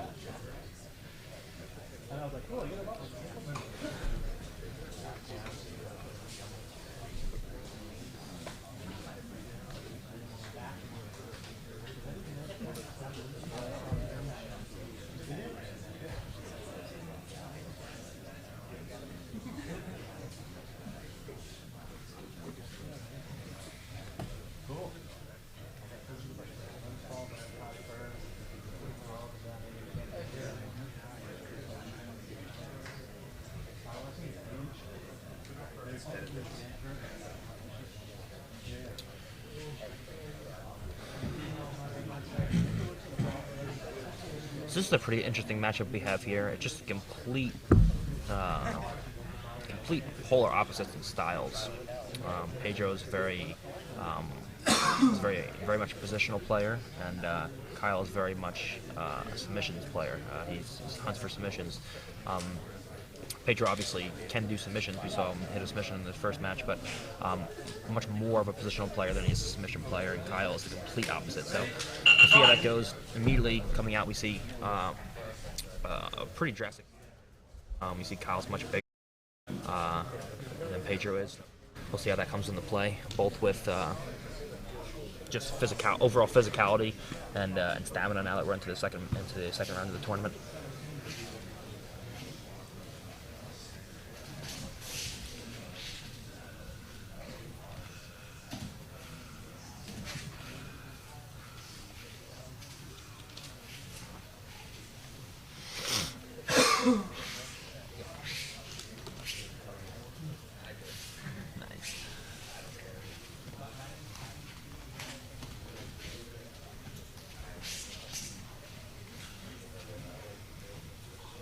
So, some feints from Kyle. Pedro's not reacting, probably because he wants Kyle to shoot, because he knows that he has his front headlock is probably his best move. He does guillotine people in tournaments quite often, so he's probably baiting Kyle to shoot. And actually wants to get his legs attacked. Kyle opts to pull guard. Pedro again going to the outside. And again, I expect to see no real feinting from Pedro. With the lead foot, step a foot to the inside. I see a lot of outside passing, jumping over, stuff like that. Toriandos. And we'll see how Kyle adjusts. But Kyle does invert pretty well, so we'll see if he manages to keep his knees inside the whole time. And it'll be interesting to see if he manages, or if he chooses to turtle, or to just accept the bottom pin if he does actually get past. Which obviously in the submission-only rule set, you may as well just recover from side control. It's much better than having your back taken.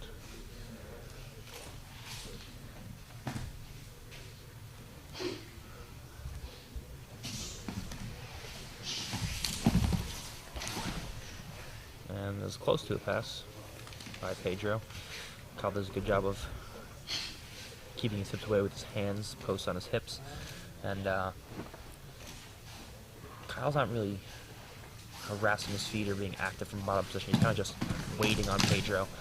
That's exactly what Pedro wants. Pedro waits for Kyle to extend his legs towards him, and with the extended legs, it makes it easy for him to hop past. The more so that Kyle's knees come to his chest, the harder his guard will be to pass. But when he reaches for Pedro, that's when he passes.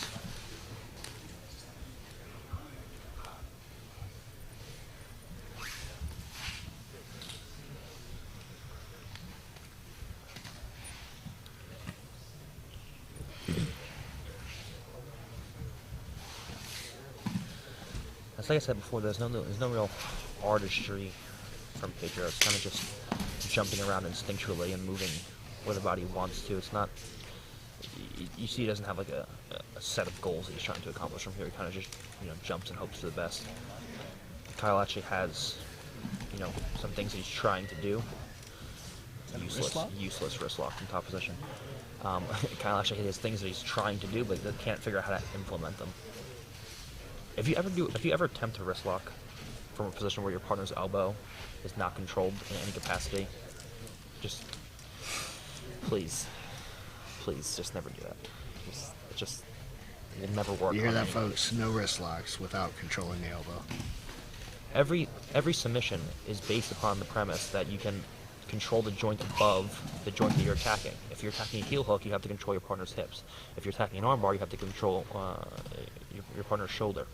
If you're attacking a wrist lock, you have to control the elbow. People just go for a wrist lock out of nowhere without any elbow control. There's no way you're ever going to submit anybody like that.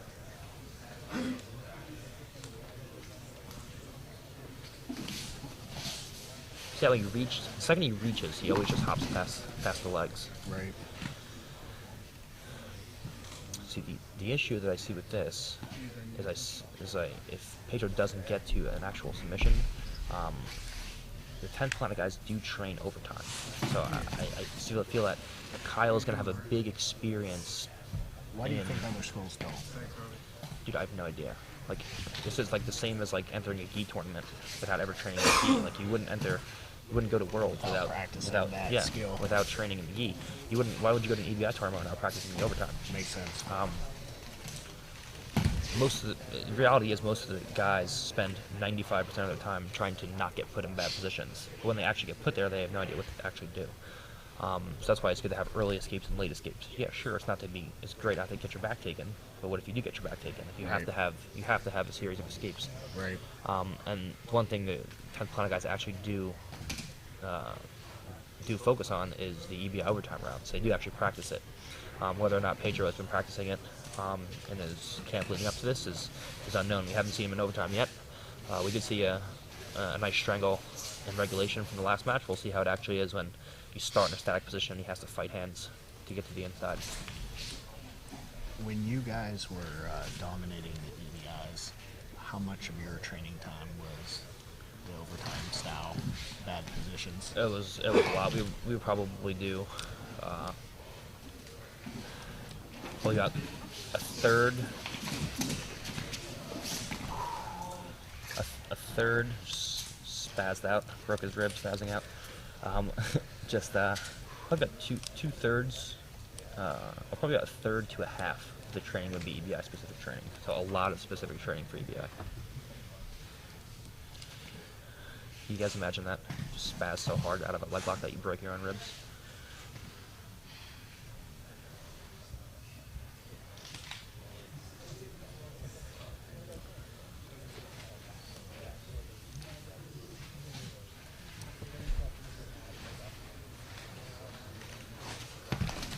Nice Toriando. But he didn't switch sides. Gotta either move to north-south or switch sides. Kyle's legs are inside now. He's not gonna move or pass. Initial Toriando step was beautiful though. Got past the hip line, but didn't make it all the way up to the shoulder line and didn't step across back to the other side when Kyle brought his knees inside. It just wasn't. Do you think there's a little hesitation with that rib injury? Or potential, what looks to be a rib injury? We'll see. He exploded pretty heavily into that Toriando, so. That's also definitely going to play a role when he has to escape body triangles in overtime. And Kyle's back up. Getting a little bit low on time here, I would imagine. How much time? 240. Got under 3 minutes left now, so.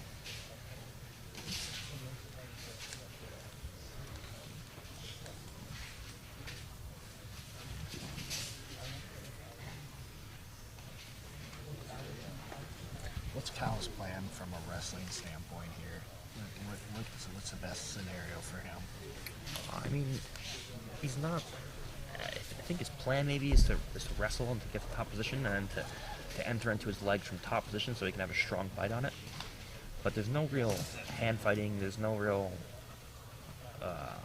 So it's not really a plan. convincing feinting from either side. They're both just kind of standing there, not really doing much. See, there's no movement. There's no snapping. There's no arm drags. There's no feinting. It's kind of just they both just agree to hang on collar ties.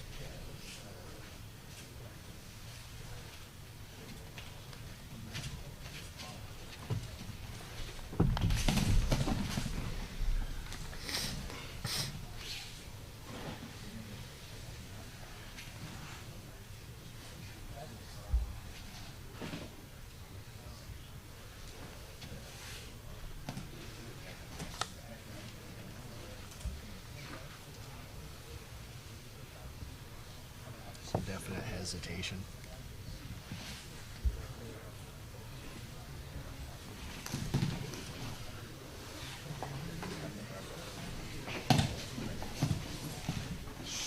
And you see, when people get underneath you like that, like sprawling your legs back is great for not getting attacked, but it doesn't offer you any opportunity to actually go forward and pass as they're coming towards you. Like if you just sprawl your legs back, you can't pass anyone's guard like that.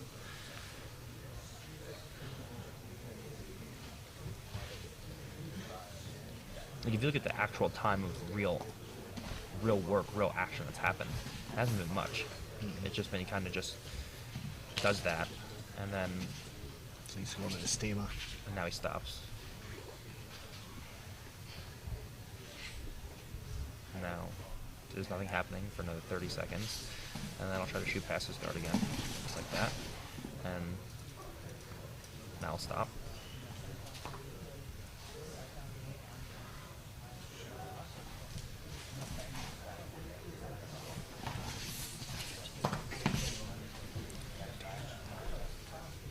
About 10 seconds left, Gordon.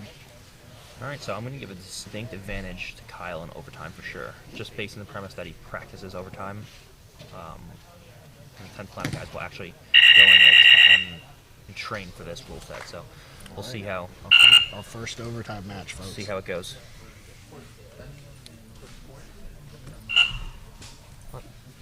Yeah. Coin flip. So, yeah, so ask one of them, heads or tails. If they win, they get to choose offense or defense first. What's that? 5-minute overtime? Yeah.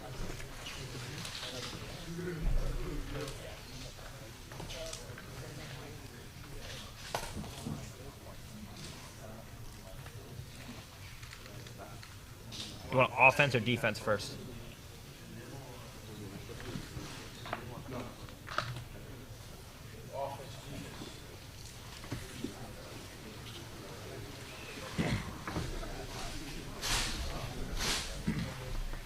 Alright, so now we're into the first overtime.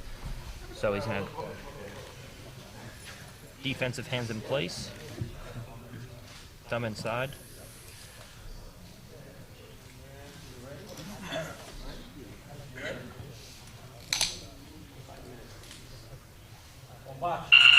Perfect start. And we have a 5-minute cap here for the overtime. So Kyle immediately getting his hips out. And that's an... Oh, he's got on the guillotine, and that's an escape. That's an escape. Nope. That's an escape, yeah.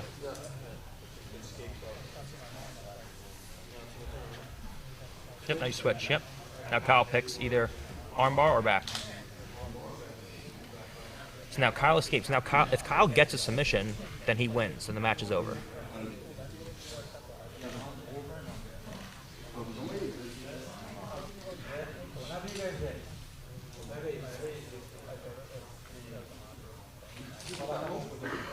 The first I put my hand, Yeah. Ready? Go back. Alright, so immediately Kyle locks a body triangle. That's gonna get him ahead on riding time immediately. Just the fact that he has a body triangle. Now let's see if he can actually turn to a submission. If Pedro escapes, they go to round 2. If Kyle gets a submission, then Kyle wins and the match is over.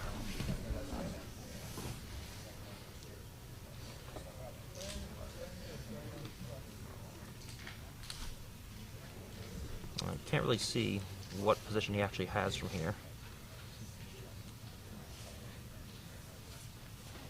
Pedro doesn't seem to be moving much. He doesn't have a full strangle in yet. He's got 2 hands in, but very poorly placed defensively, and now he has a hand around the neck. And now all Kyle has to do is extract that left hand and put it behind the neck, but Pedro's going to get his head to the floor. If he can get his head to the floor, he can possibly escape. And we get a tap, so the match is over.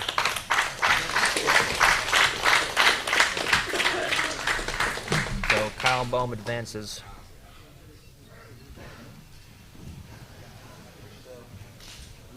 All right, next up we've got Chase Hanna from 10th Planet versus Aaron Harris, Black Hole BJJ.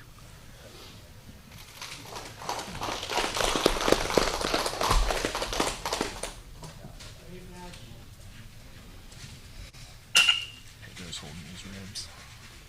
Yeah, Pedro looks like he hurt his ribs on that leg lock escape. And then, I mean, if you have hurt ribs and you go to overtime, if someone locks a body triangle, it can be a real disaster. So that's unfortunate. If he is injured, let's look at Chase Hanna coming out. He was pretty impressive in his first round. Let's see how he now.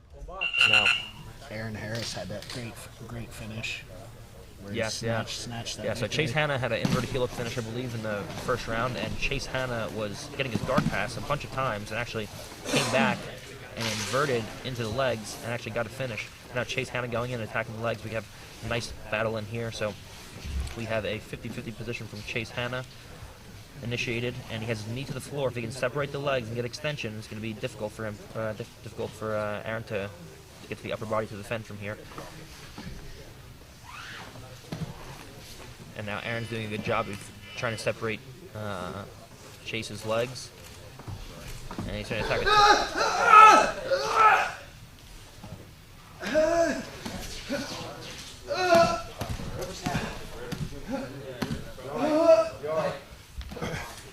And he got a hurt rib. Stay still. Stay still, okay? Stay still. Stay still. Don't move. Yeah. Okay, don't move. Stay right there. Don't move. So we have a rib injury.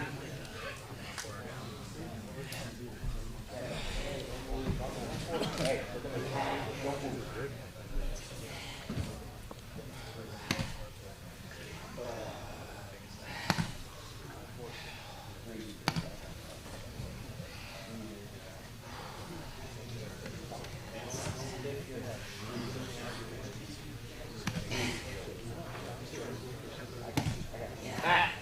Right back.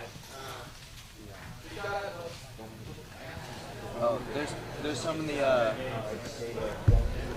there's some in the Jimmy is strong.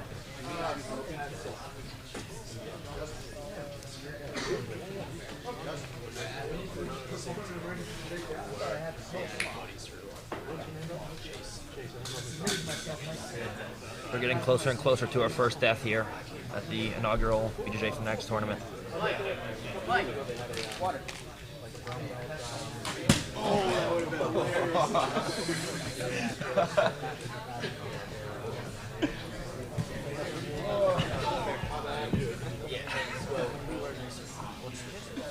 Looks like your dad's coming to the coming to the end.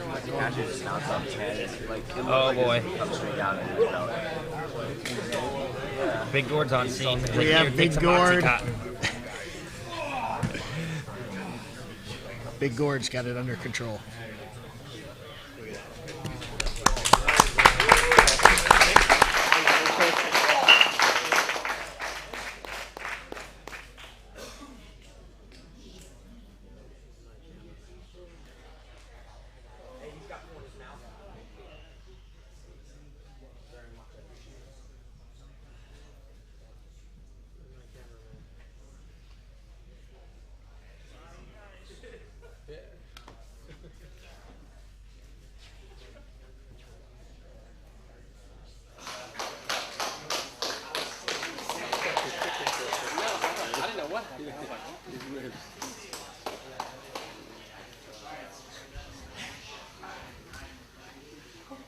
Gracie versus Andrew Alexander.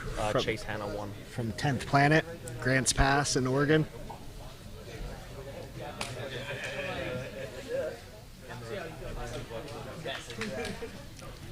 So if you guys just were wondering, everyone in our group chat right now is making fun of Todd for how fat he looks. So, if anyone wanted to know that. Low-hanging fruit. About how low-hanging fat our group fruit, chat is. people. Nice, beautiful backstep by Ryan McCartney right out of the beginning, right out of the gate, and loses the knee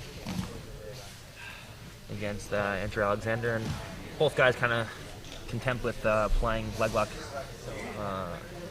exchanging the legs here. Both trying to fight the inside position. Ryan doing a good job of pommeling, and then Andrew pommeling back to the inside. It'll be an interesting little battle here. Both of the guys seem to be very comfortable going in and playing this sort of game. So.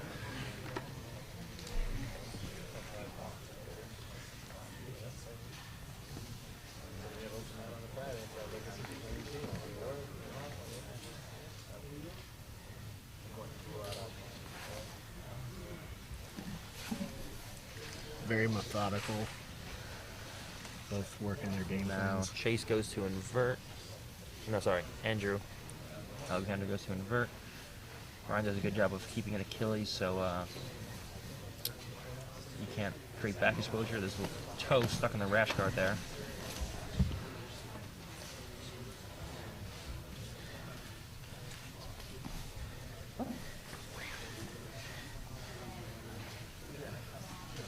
Both guys doing a very good job of keeping inside foot position.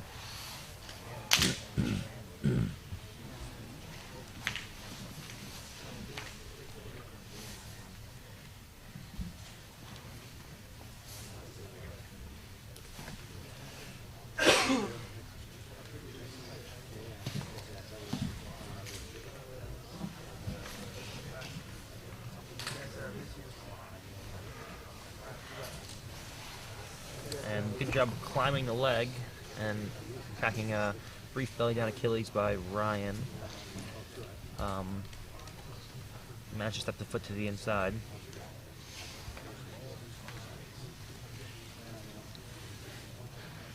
You see, believe it or not, guys, this is what Jiu-Jitsu actually looks like.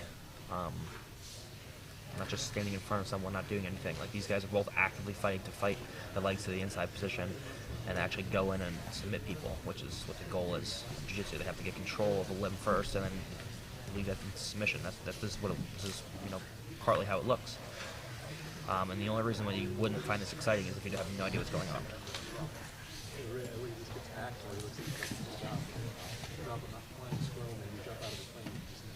See, Ryan has 2 inside feet here, so now he's dominating the leg-lock exchanges, trying to elevate into an Ashigurami. But Andrew's very aware of this. I'd like to see some guys start to attack other things, guard passing, upper body attacks. Right now, their attacks are so centralized on the legs, it's very easy to defend for the opposite person.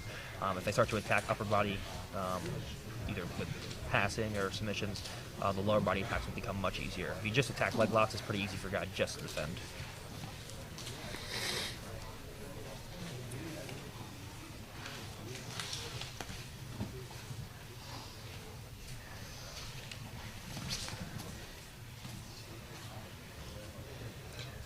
What's your favorite distractor to get somebody to open up their legs? Passing? Yeah, any kind of threat of passing or upper body submission. So, for example, if I attack it more and they're worried about the arms, I can spin across on the leg. If Ryan's got a good bite on the Achilles. Yeah. Nice counter by Andrew. He's got the heel. And he gets him in the heel hook. Nice job by Andrew. 4 round of passes. So Andrew Alexander is going to advance over Ryan McCartney. And we'll face, it looks like, Jezere, which is going to be a huge size discrepancy. Next to the clock.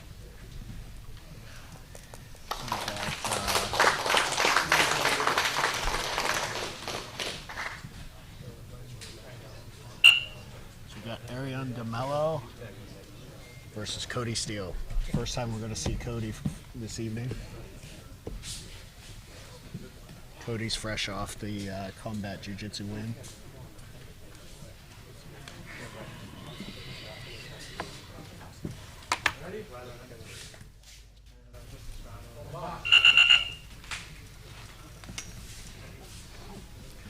All right, so we just saw Andrew Alexander. No, we just saw Arian, right? What's his name? Yeah, Arian's on the bottom. Arian compete recently and ended up winning. How did he win? By knee bar, I think it was. The knee bar. Was it by knee bar? I think it was knee bar. Was it knee bar? I forget what it was by. Well, we were impressed by his leg attacks. No, it was against the guy with the pink hair. Yeah, Yeah, I'm pretty sure knee barred him. I could be wrong, but I'm pretty sure it was a knee bar. And we have Cody Steele, who is fresh off of his combat jiu-jitsu win. He recently just won the combat jiu-jitsu. I'm not sure. I think it's 135, but I'm not positive. Some weight division of the combat jiu-jitsu. So he finished all of his opponents, I believe, in overtime. So he's no slouch there. He definitely trained for this rule set. So I'll be interested to see, how he does with that. And notice how Cody Steele immediately is pinning legs. Yeah, I was just gonna say. This second the first Arian. time we've seen Yeah, second Arian goes to convert. He immediately looks to pin legs and create create pressure where he can go in and pass or attack his legs.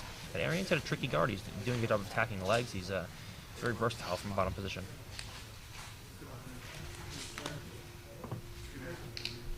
Definitely more multi-dimensional than I expected.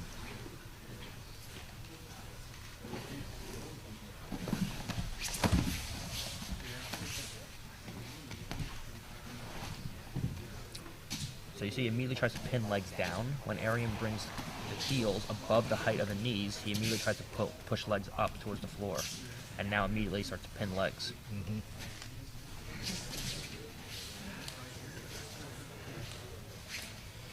Now Arian felt some pressure from top position, some real passing pressure, and decides he wants to stand up. What's the point final? Okay. And Cody still has some degree of wrestling background. I know he's I've heard of him being a wrestler. I'm not sure exactly what his credentials are, but I know that he was taking it to DJ Jackson when they had their third coast match. In Houston. He actually won that. Yeah. Cody won that. Yeah. I remember him. He was pulling on top the entire time. I'm not sure if he actually took DJ down or if DJ pulled, because DJ will actually pull against people who he feels he can't take down and try to sweep from there. But I remember him giving DJ a hard time when they competed.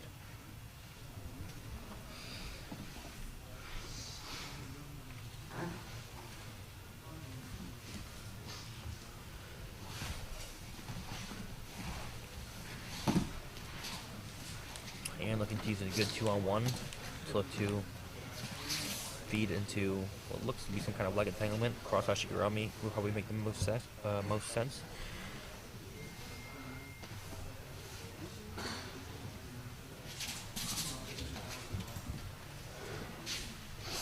Stay in the middle.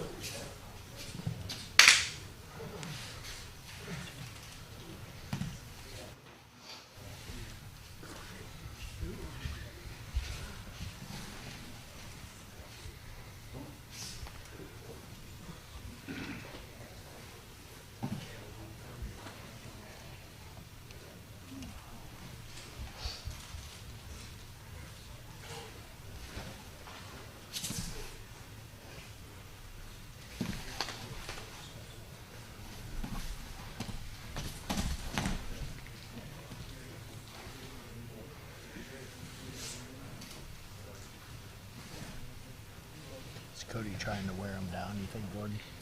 Yeah, he's doing a pretty good job of keeping consistent pressure on. He's doing a really good job of stapling legs. So it takes away Arian's ability to invert. He's not putting an overwhelming amount of pressure from passing positions, but he's putting enough to put, he's not disengaging.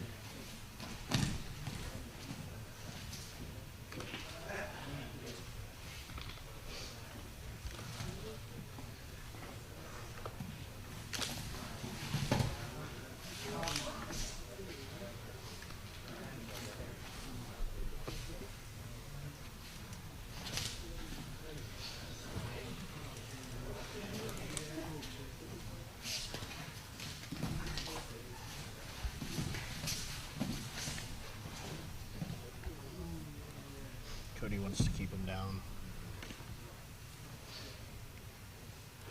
Because really, when he stands up like this, like he's gonna pull guard again. It just wastes time. Like it's not like he's standing up and like trying to put him down. He just stands up and then he just pulls guard. It just wastes 30 seconds of possible submission attempts.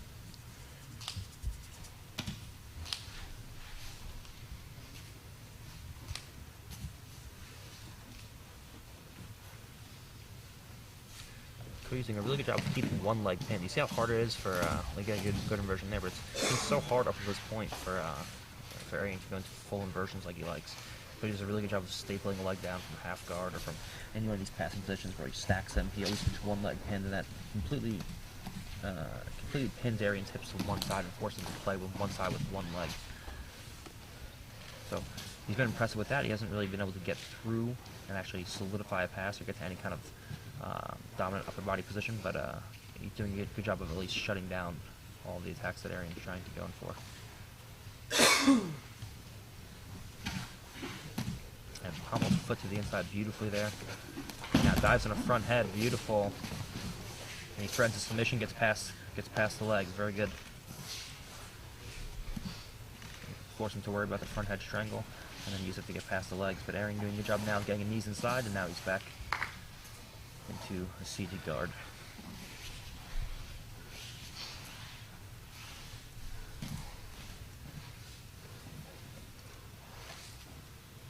To your point earlier, Cody's definitely shown a game plan. Yeah, he's got a path that he wants to follow. He definitely knows. He definitely knows what he wants to accomplish in here. It just looks like he's frustrated on how he can actually get there. Like, it looks like he knows that he wants to get chest to chest and actually flatten out. The issue is he's having trouble actually forming those moves, and allowing him to get himself chest to chest. He's having a problem with that knee shield and a problem with the inversions when he comes forward. See, now's the time to pull the feet back towards the floor and go Toriando. And Arian eventually let his feet get pushed up above the head. Now's the perfect time to go Toriando. Anytime there's extension, Toriandos become very easy because the knees come away from the chest. Just need to chain more things together.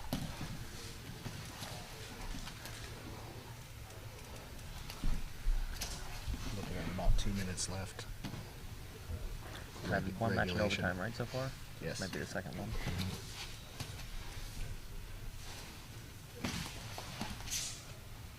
So much extension there, could have easily went right into a Toriando. So Toriando now, so it's hard to get, it's difficult to get his legs above his head because he's ready for that now. So when you go to push your legs above the head, and he keeps you resistance by walking your shoulders back, start with a Toriando. To get past his hip line, to get past his legs, and then the only way he can recover is to willingly bring his feet up so high to high leg over, and then you start dragging his feet to the floor, and that opens up the position that you wanted in the first place, which was putting his feet to the floor and stacking him. Just needs more combinations of pushing the feet up and pushing the feet down to hit Toriandos and stepping past the hip line.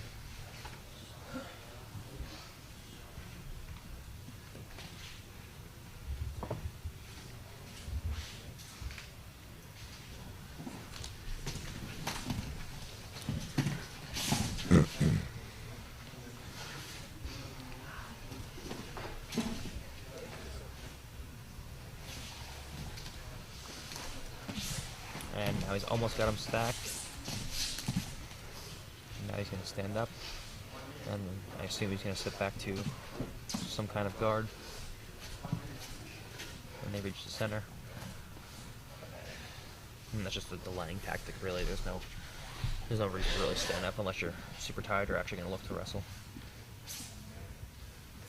This is actually an art to stalling. Like, it's something that no one ever talks about, but like, it takes a long time to learn how to actually stall efficiently.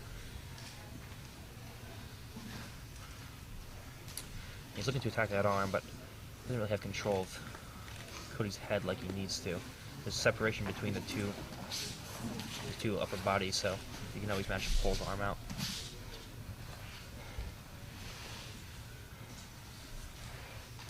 See, Toriandos now would be perfect. Push the leg to the side. You can't push him up anymore because he knows he's ready for it, and he's very slippery, so it's difficult to get the legs above the head. But throwing legs to the side would be incredibly easy.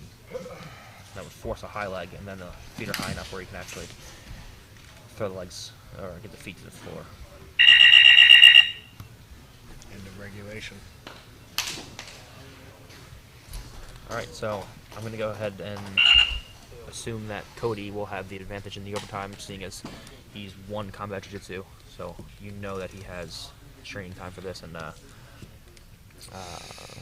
Arian trains with Pedro, I believe, and Pedro seemed almost completely unprepared for the overtime. Immediately escaped and then got finished pretty quickly. So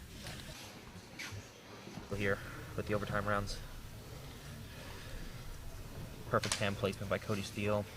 Good posture. And he's out. Escape. It's an escape.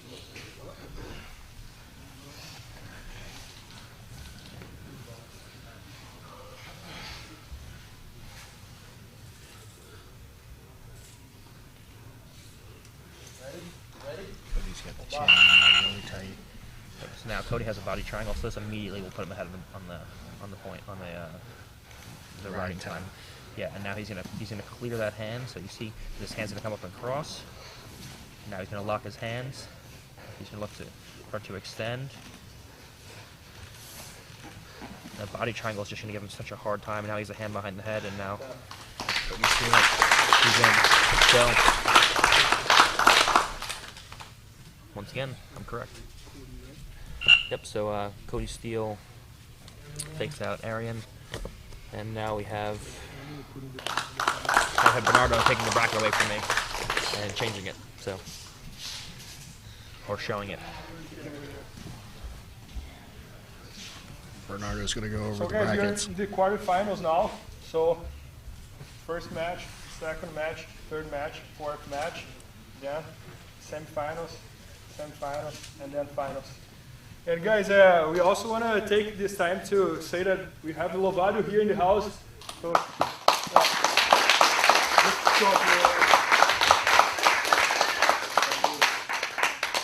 guys, one of the biggest representatives in Jiu Jitsu, I think, in my opinion. He just won the Bellator, he won the belt.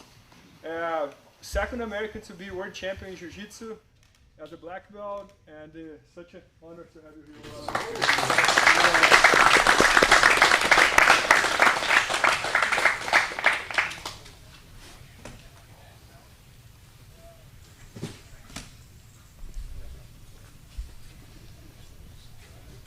So now, this is the first one?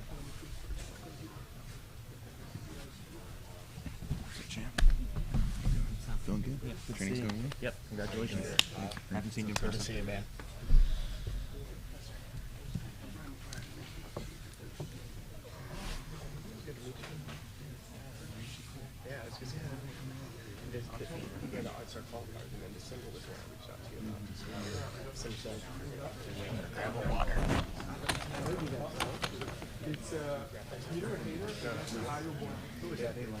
Peter, Kyle. Peter and Kyle.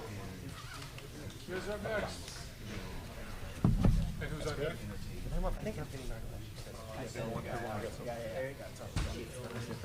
Eric's good. Chase, up next.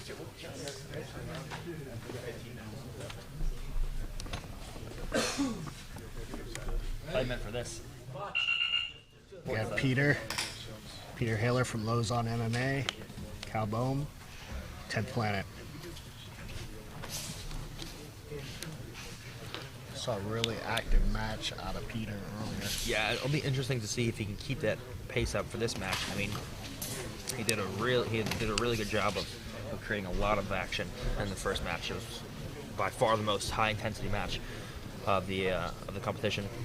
Kyle's relatively fresh. He hasn't used much energy. He went to overtime in the second match, but he didn't really expend any energy during the regulation time. So he should be pretty fresh. Peter, maybe a little bit more fatigued, but I mean, he looks like a gamer. His shots are the strongest we've seen tonight, and he's taking everybody down. He only had one match, right? Yeah. So yeah, Andrew. he's had a lot of takedowns. Taking everybody down. He has had a lot of takedowns, and it's a second takedown. Let's see if he can use that same pressure to actually get past Kyle's guard here. Kyle does a pretty decent job of keeping his knees inside and inverting as guys go to pass him. So let's see if he can finesse his way, or just barrel his way through that.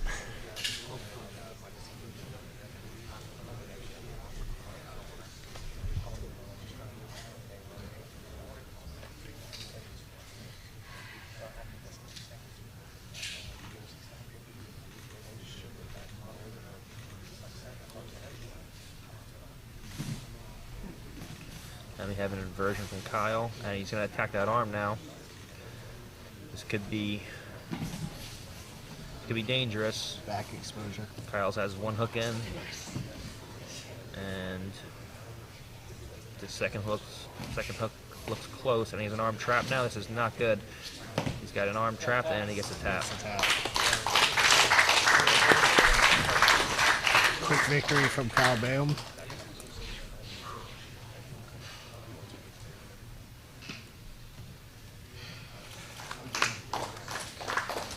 gets it done.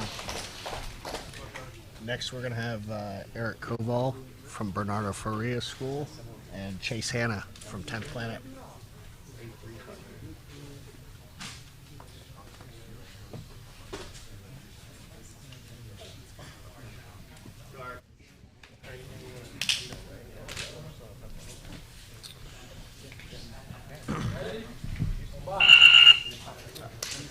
All right, so we have Chase, who has 2 regulation submissions, and we have Eric, who has 1 regulation submission. They only have 1 match, so they both have finished their opponents in regulation. Chase immediately on a rematch to around the outside heel hook. Eric figure 4 in his legs, holding his own foot so he can't get a bite in that heel. Not really the best option because it kind of holds you in place and just delays you getting heel hooked. So he's got to have a follow up, some kind of follow up from here. He can't just hold his own foot, otherwise he's just going to wedge himself in place and just really. And he gets the heel and he gets the tap. Nice job by Chase Hanna. That was his 3rd regulation submission, so he's on his way. Next up, we have Andrew Alexander, 10th Planet Grants Pass, Jessere Childre from Killer Bees. So this is going to be a huge size difference.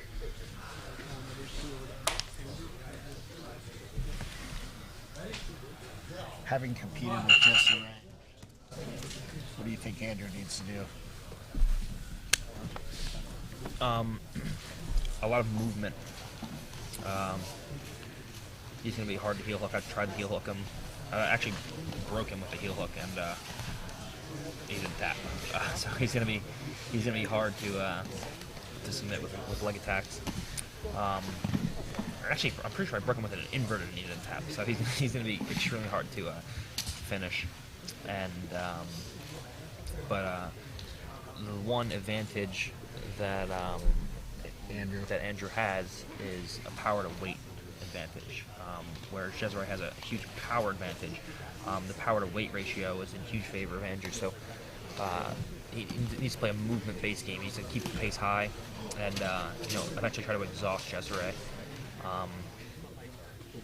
And if he can do that, just like I said before, he'll grab the single lock and rip as hard as he can. So Jessere gets it done. Another one.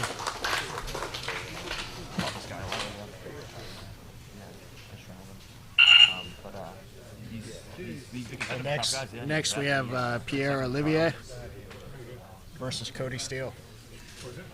All right, so we got Pierre from TriStar versus Cody Steele. Should be an interesting match. So we're almost up to the semis. Yeah. This is the last quarter. This is the last of the quarterfinal matches here.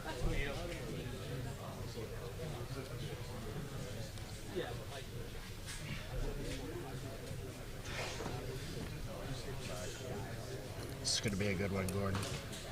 Yes, it will. So I assume that Pierre is going to sit to guard at some point when he feels that Cody is going to wrestle him.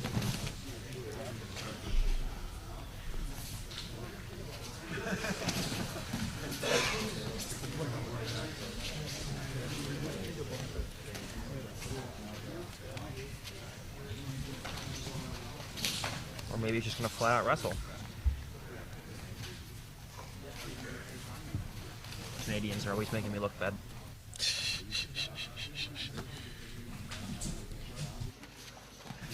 Nice down block by Pierre. Nice nice collar tying and feinting in the legs from Pierre. Thanks, Big Gord. Big Gord with the water delivery. Nice single to rear body lock and nice mat return by Cody Steele right into Pia's head. Thought he would have died from that, but kept moving. That just happened, and now they're back to guard. So, wow. Let's see what happens. I think I saw my life pass before my eyes right then.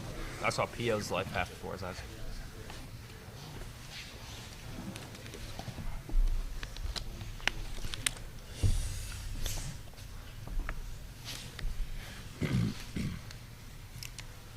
So let's see if Cody manages to navigate his way through this top leg.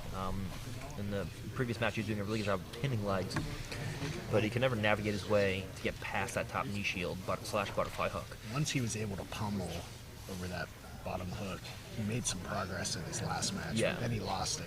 Yeah. The problem for him has been navigating past that top leg and getting to upper body position. He's never been able to fully establish that. But it's been incredibly hard to sweep and to do anything to. And he tries to get to the far hip to go around and attack the back there, but Pio does a good job of noticing that. And Pio attempts to come up and then goes back underneath and tries to enter into his legs. You can't see what the leg position is exactly. Cody looks like he has a leg inside. And he's trying to get to inside position now, but Pio brings his butterfly hook back in nicely.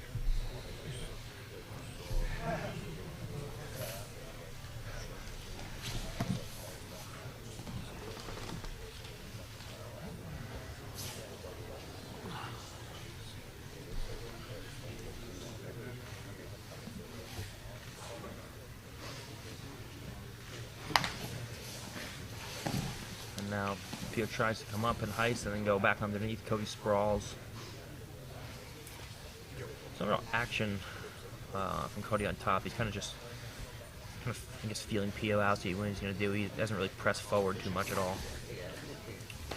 Action's pretty much been from Pio. I'm curious to see how long it'll take him to do a stalling call playing this kind of game.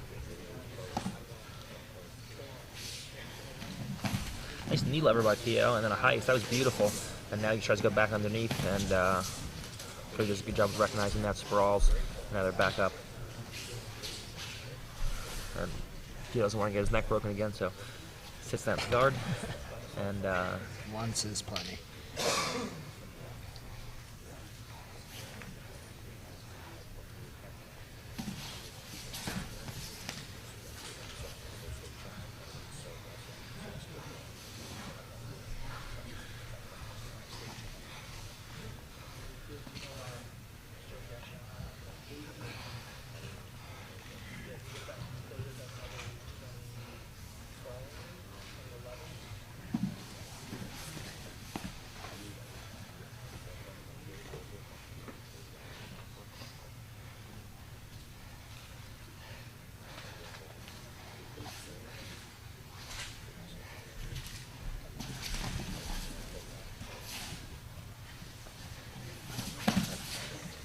Nice heist by Pio. Cody stands up with him.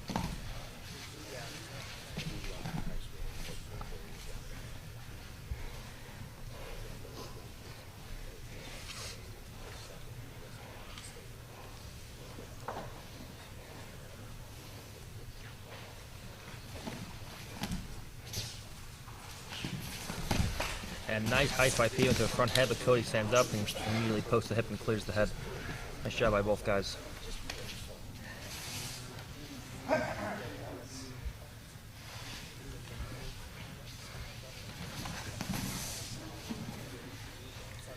And we're going to be getting pretty low on time here soon.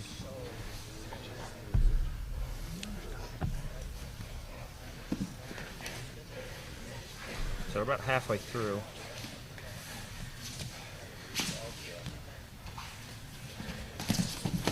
And nice double quichi by Pio, unable to capitalize on it.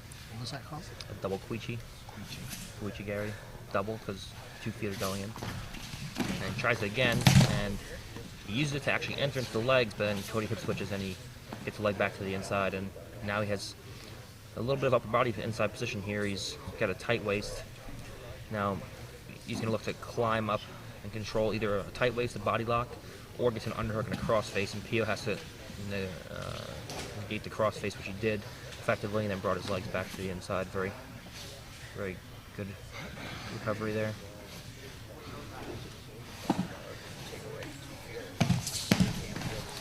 Nice attempted front head again by Pio.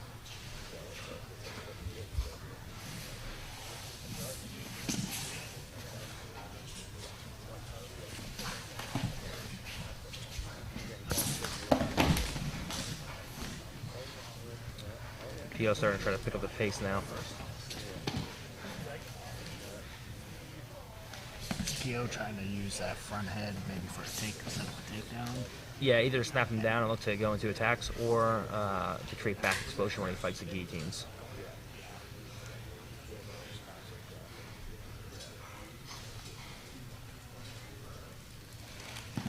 You play dilemma between the front head and the back.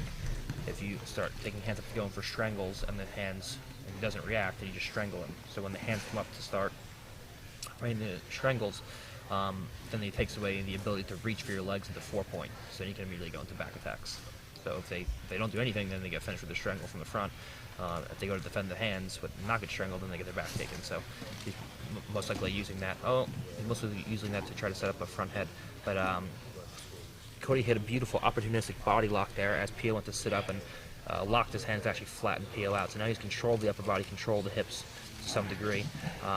And let's look for Cody to look to insert that left leg as a butterfly hook when he can. Or just, now he's going to have to put a butterfly hook in. He can't high leg out anymore because his legs are actually physically locked. And Pio's going to do a good job of taking his knees back to the inside. Did a really good job of doing a knee elbow escape with the right leg, or right elbow, bringing the right leg back in, and then the left knee came back in, and he was fully out of there. Nice recovery by Pio. Good last 2 minutes coming up. Now Pio's looking to stand up a little more with him. Tries to go into a front head. Cody does a good job of trying to duck underneath and take his back. Doing a good job of getting his head up to the far shoulder to counter that guillotine. Pio realizes that and abandons it. He pulls.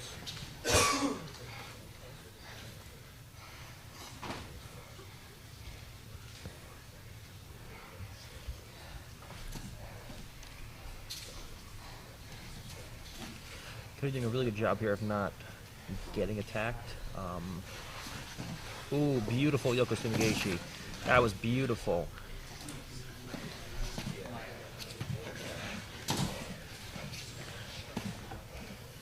I was saying Cody was doing a good job of not getting attacked. He wasn't really pressing forward to really engage, look to pass. He was playing relatively cautious.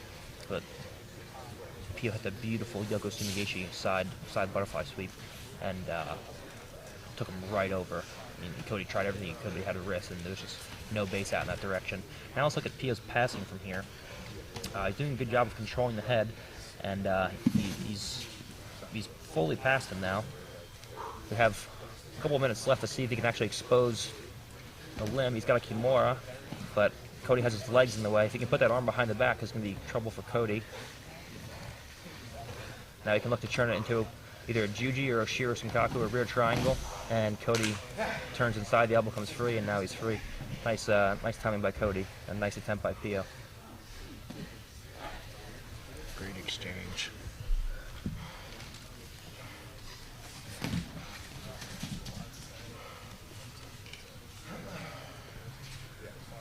You see a beautiful display by Pio, not just passing the guard, but also just attacking submissions as well. Yeah. He did a good job of actually passing the legs, and then as Cody went to recover, he overexposed himself and gave up a Kimura.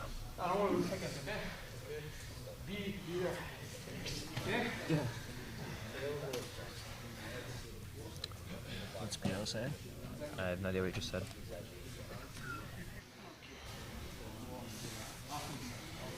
Back. So Pio chooses back offense.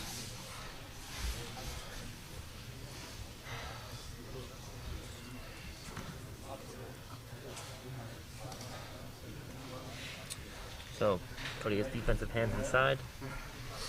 Now, Cody we've seen proven to be pretty explosive. He exploded out of that Kimura slash body triangle. Shiro. So let's see if he can use that explosivity to turn inside this body triangle or just sit up completely and get away. He did it in his last match. He just set up out and away. But now Pio has a body triangle lock, so it's going to be much more difficult for Cody to actually escape. But now he unlocks the body triangle and he's out. Stop the action. Keep winning. Okay.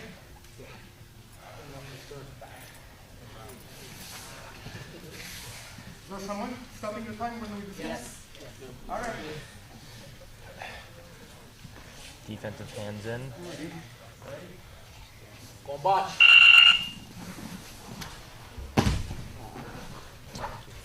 Got pizza delivery. Perfect. So, Pio's just about out. He's not there quite. He's got to get the elbow across the center line, and that's an escape.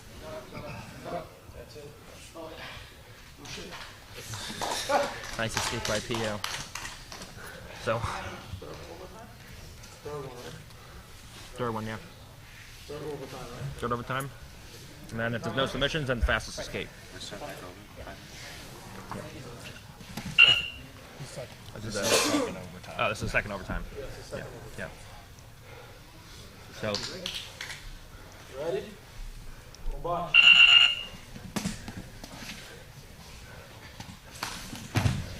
And doing a good job, Cody, getting on top and ripping the arm out as he goes to extend it.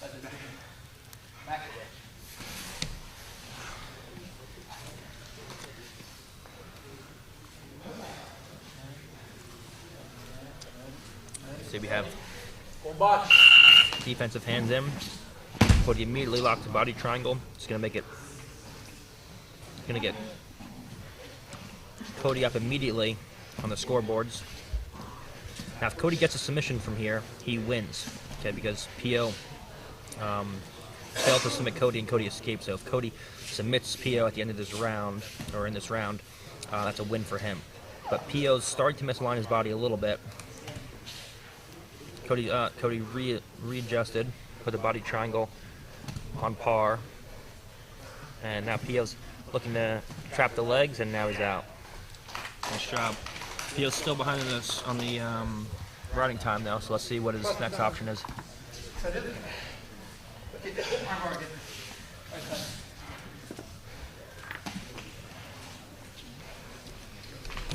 Now this is the third and final overtime. Ready? Nope. Use that leg. Ready? Ready? Combate. So now Pio has that leg. Cody's going to look to come on top. Has a good position for Cody. Pio can still roll him through from here, but Cody's in a much better position now because he's on top. Cody should be looking to keep a figure four locked and wedge that left knee behind his leg, and he's out. All right, so now Pio needs escape in a matter of seconds if he wants to win from here. I think, no, Cody's on offense now. Cody's on offense. Yeah.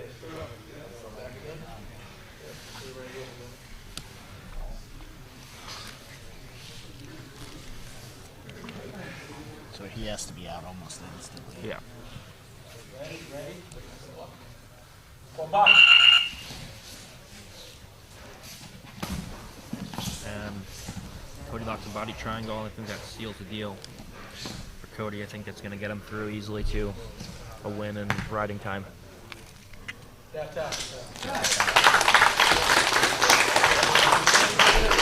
still.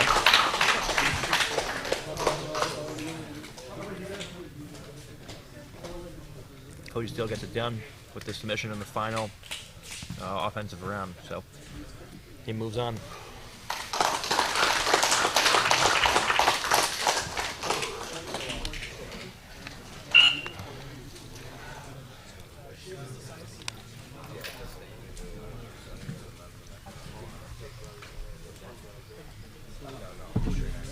Yep.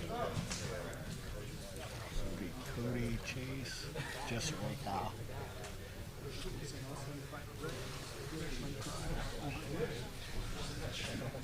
Bernardo's working the brackets for the semifinals.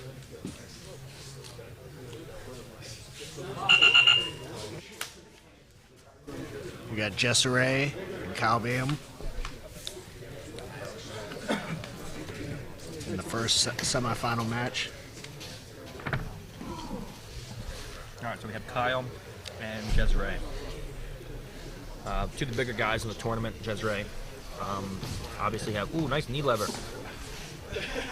Jessere obviously has a huge weight, or not huge, but he's probably got. He's attacking the leg, attacking the knee bar. Probably got 50 pounds on Kyle, if I had to guess. So we'll see how he does with twisting locks. Jessere actually has been leg locked. He's gotten knee barred by Casey, but he's going for a strong cross Achilles here. Let's see how he puts a lot of heat on these cross Achilles and these steam locks. He's gone belly down, and see a lot of bending in Kyle's ankle there when they start to go belly down, but now he's got it in a better position. Let's see if he can put some heat on Cesare with an outside heel hook. But Cesare's pretty resistant feet. He's not easy to finish with twisting attacks. So if Kyle's going to attack him, he has to make sure his feet stay safe, because Cesare will explode into these straight Estima locks or straight Achilles.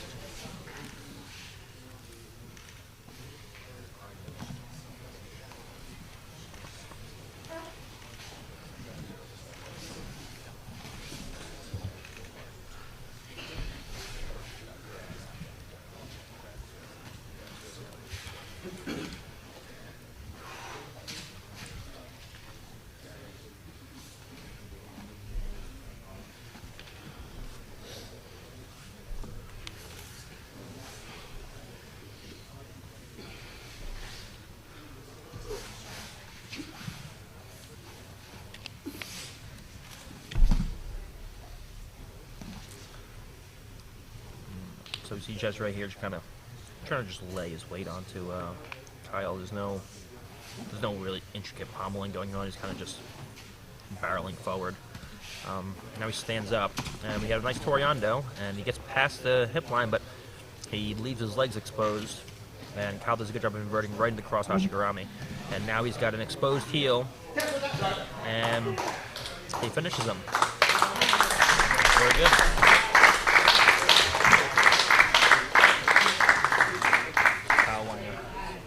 Now we have Kyle Boehm in the finals versus the winner of Chase Hanna and Cody Steele.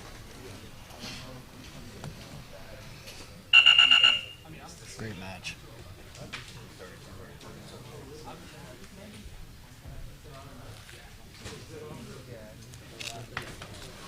We got Chase Hanna and Cody Steele next.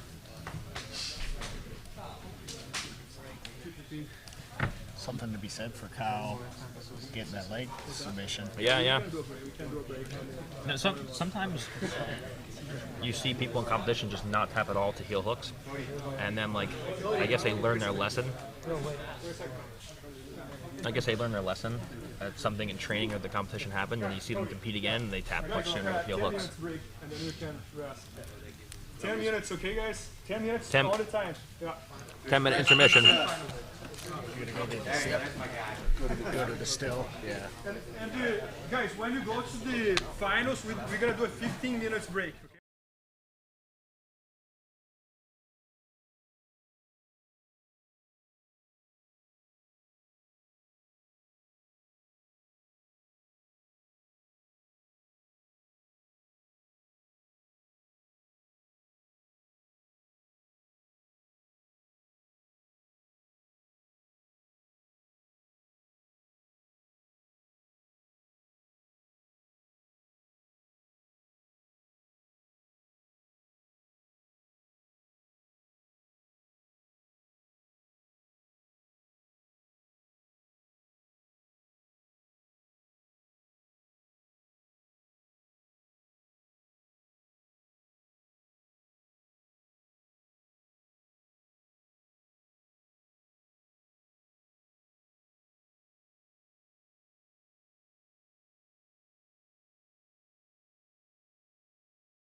All right, folks.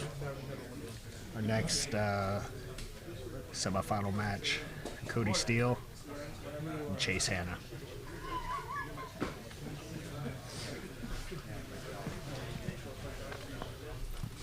Okay, my friends. We're back.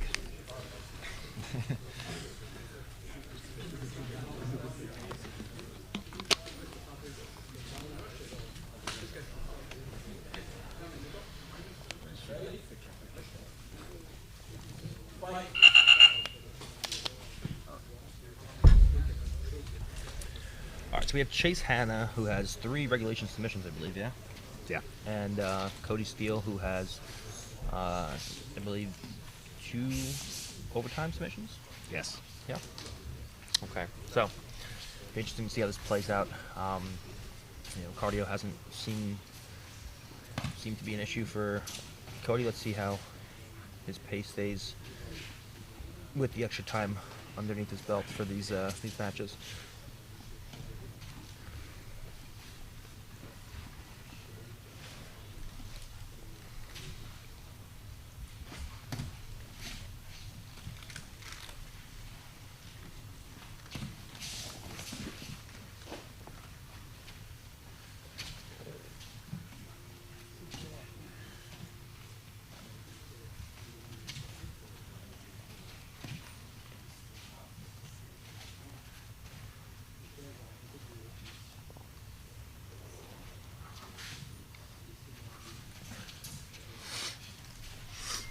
Too much going on here. Chase trying to occasionally snap in the front heads. Cody very aware of it. Chase tries for a foot sweep. Cody's probably going to play a pretty lax game and then give a big explosive shot.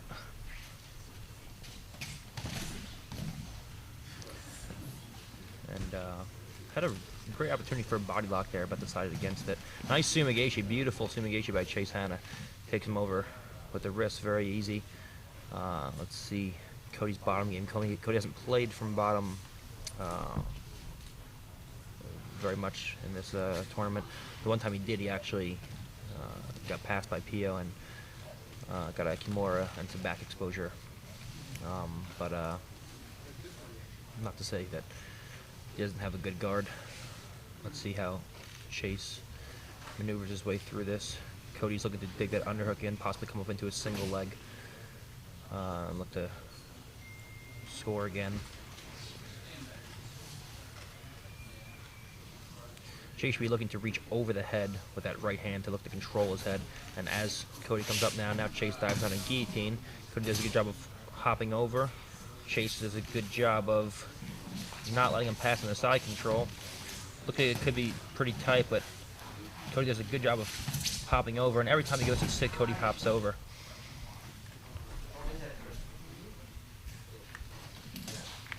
And now he has an arm trap, so it's going to be hard for Lets it go. Cody to control his head to crossface to actually pass the side control, and now it's gone.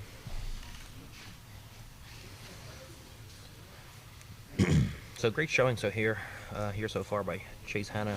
Had a beautiful Sumigashi with the wrist, a butterfly sweep over to the side, and attempted a guillotine in the first couple of minutes. And again with the guillotine, moves into a front head and takes him over. And now he's actually on top of the guillotine. If he steps over into mount, this could be a serious problem for Cody Steele if the hands are well adjusted. Cody does a good job of trapping his leg in half guard so he can't step over to mount and connect the hips. And Chase just accepts using it as a sweep and looks to pass on top now. Beautifully done.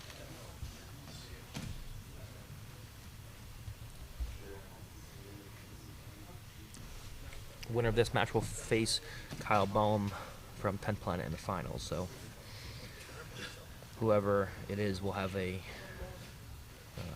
size disadvantage when competing against Kyle. Both these guys are much smaller than he is, so that should be interesting to see how that plays out. If Chase wins, actually both 10th Planet guys, so they may have possibly trained together before at some point, who knows. But they're doing very similar things as far as the games. And if Cody wins, it's active combat champion, combat jiu-jitsu champion, so it's going to be an exciting finals match. We've seen maybe a game plan here from Cody, kind of a less aggressive. Yeah, he's playing pretty relaxed from here.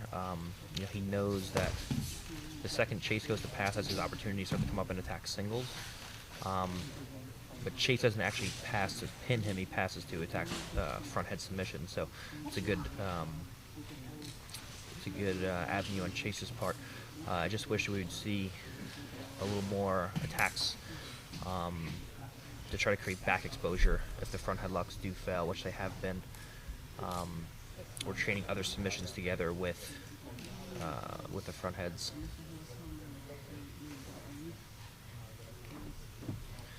Those guillotines weren't necessarily loose, though. They were relatively well placed, and he just wasn't quite able to connect the hips to actually go in and be able to get the finish.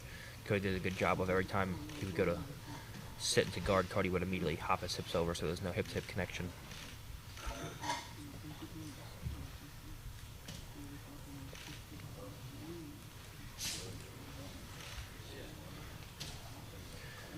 Cody, no real off balances from bottom position. He kind of just pushes away. There's no misdirection. There's no push pull, and you see that when Chase starts to pressure past his guard. Cody looking like he's a little bit fatigued here. I feel like Chase has definitely had a little bit easier run. Yeah, for sure. It was just like when I fought Craig at the last DBI Absolute. I had like 3 of the toughest matches, and Craig had like 3 12-second matches, and I'm just like sitting looking across from him, and I'm just like, oh, you fucking kidding me? Like, his matches all were like 15 seconds long. I had like one 9.5 minute match, one match that was like 3 minutes, and one match that like went to overtime, and Craig had like 45 seconds total of mat time, and I'm like, oh my god, I'm already exhausted. I have to go to compete against him now. So it definitely adds up if the guy on the opposite side of the bracket as you has had easy matches and or fast matches rather, and you've been, in these grueling battles with overtime with people trying to, strangle you and break your arm. Right.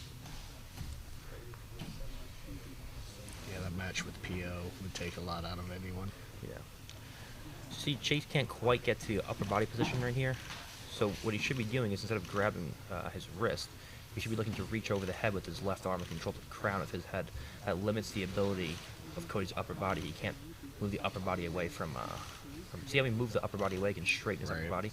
If Chase reaches over the head with the elbow and controls the crown of his head, like he just tried there, he would be able to control his upper body much better. That's much more sound than just grabbing a wrist and pinning a wrist to the floor. And Cody just needs more off balances. He should never be letting Chase's knee hit the floor like that. That's no good. He should always be keeping that right knee of Chase off the floor in order to not get past him to start to go to his attacks. But and he gets to tap with an outside heel hook. Beautiful change of direction. He's attacking the pass, and then when Cody was ready for him to pass, he stepped back into a leg and got the win. So we'll have Chase Hanna from 10th Planet in the finals with Kyle Bohm from 10th Planet.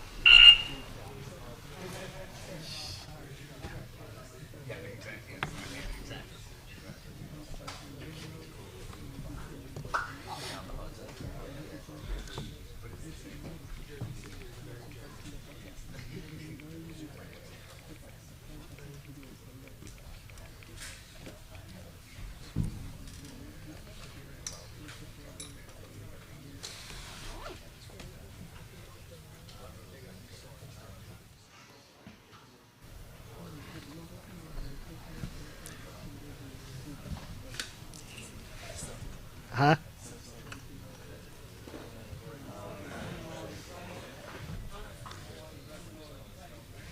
It's probably best that this is in my face.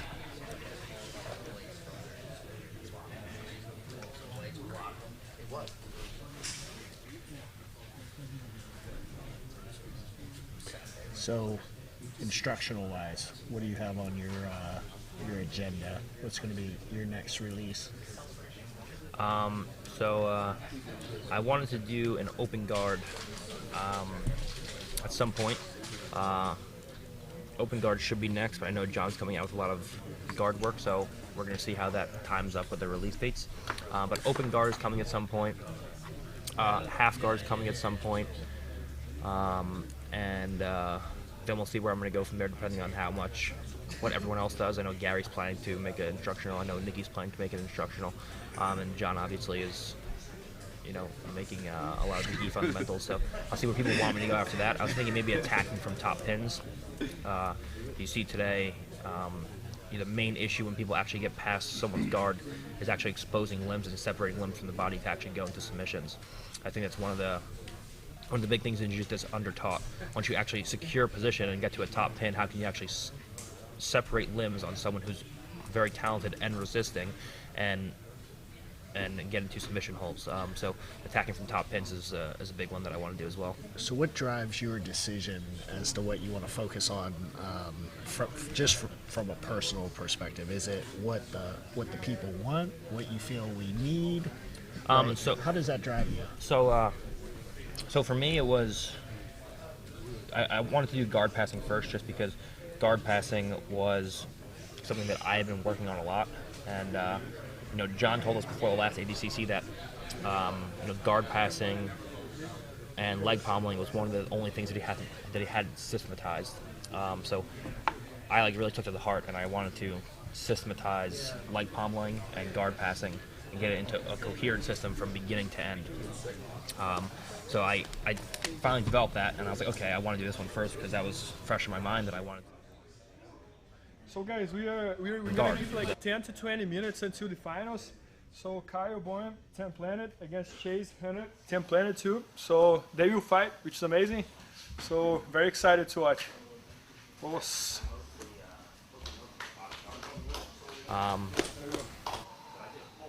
And I was like, who was going to, I was like, what do you guys want to see? Like, what kind of guard do you want to see? Closed guard or half guard first? And the poll was everyone wants to see closed guard. So I just did a closed guard instructional, and now I'm going to work my way through the rest of the guards. Yeah, good job. Good job. So I did the closed guard, and now I'm just going to work my way through the rest of the guards. So it's kind of a mix of what you're working on and what people. Yeah. Are I was definitely going to do bottom guards. I actually planned to do a half guard or an open guard, and we did a poll, and people actually wanted to see closed guard. There's not too many closed guard, no gi closed guard instructionals out there. So closed guard was a big one. It actually won, I think, 60 or 70 to 30 or 40%. So did closed guard first, and now people are looking for open guard because they saw me at No Gi Worlds and Kinetic, like harassing people's feet and playing with any kind of open guards and sumigations and stuff like that. So I'm gonna do that next, and then half guard is a whole separate one that I have to do, and then we'll see where we go from there. Awesome.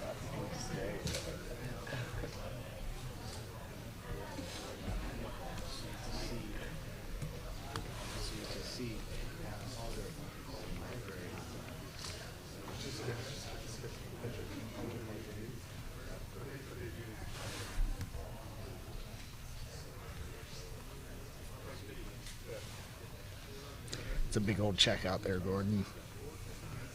Yes, it is.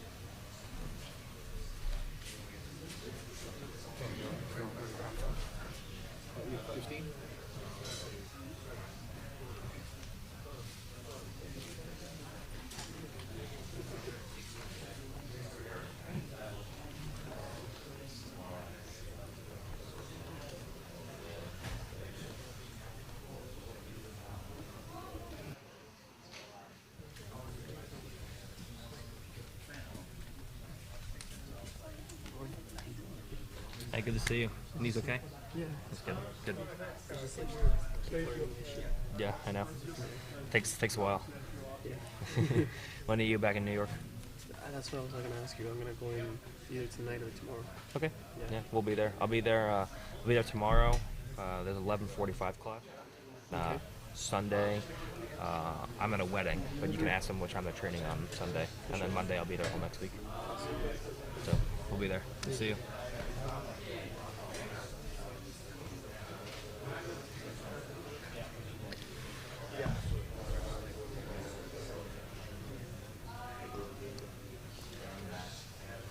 So we've got about 3-4 weeks until you compete local to us in Cleveland at King of the Mat. Yes. For a $10,000 prize. That's a pretty stacked card. Yeah. Actually, Kyle Bohm is in it. So we have Dante Leon. I think the top guys. I mean, Stanley Rosa is super tough. He trains with me. Garrett Lavaji had one of Tom's black belts had a great showing at the trials this year. Dante Leon's very tough. Kyle Bohm is tough. He's going to be competing in finals soon here. Dan Borovic is someone who people don't really know. Dan Borovic actually, I'm pretty sure, beat me in 2014 Nogi Worlds at purple belt. And then we fought again at EBI Absolute, the last one. And I actually heel hooked him. I actually broke his leg pretty bad in a heel hook. But it took me 9.5 minutes to actually do. And so he's tough, and he's competed at EBIs before. He did the 170 EBI, and he had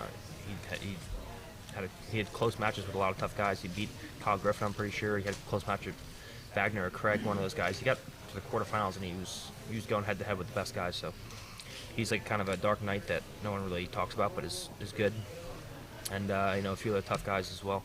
So we do that, and then we have the seminar at Leverage the next day. So yeah, nice segue, Gordon. I appreciate that. So if you're I'm just gonna walk into Leverage and take a giant dump on the mats and then walk out. That's gonna be the seminar. That's fine. So if you're anywhere in the Cleveland, Pittsburgh area, when Gordon comes for King of the Mat, the next day on Sunday, the 20th of October, you're all more than welcome to hit us up for a Gordon Ryan seminar. We've had people, when we had Gary and Gordon both, we had people come in from 7-8 hours. People fly in to actually take the seminar. So this will be Gordon's 4th time with us, and you all know, as people who have purchased his DVDs, how great of a teacher he is. So it's even better in real life.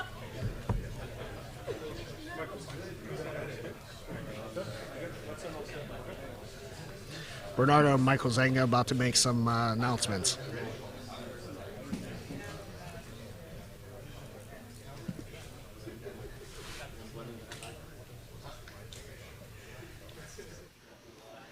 Ready?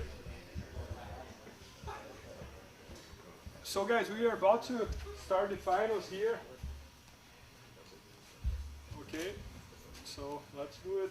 So we have Chase Hanna and Kyle Bohm from 10th, both from 10th Planet, all 10th Planet final. Do you guys know each other and they train together? We met a few times. So you met a few times, but you train on opposite sides of the country. We have Kyle's from Oceanside in California. Is that San Diego? Yes. Okay. And Chase is from Atlanta. But great performances from you both today. All 10th Planet final. I don't know if everyone saw that coming, but great performance by the 10th Planet guys.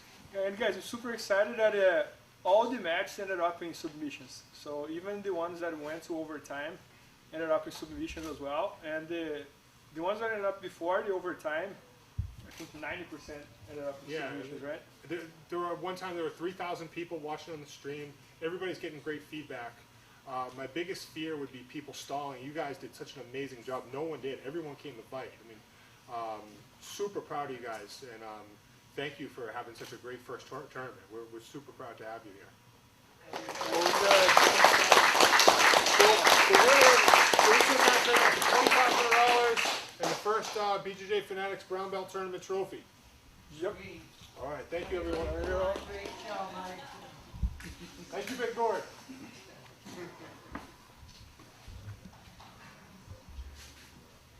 Has anyone seen our announcer?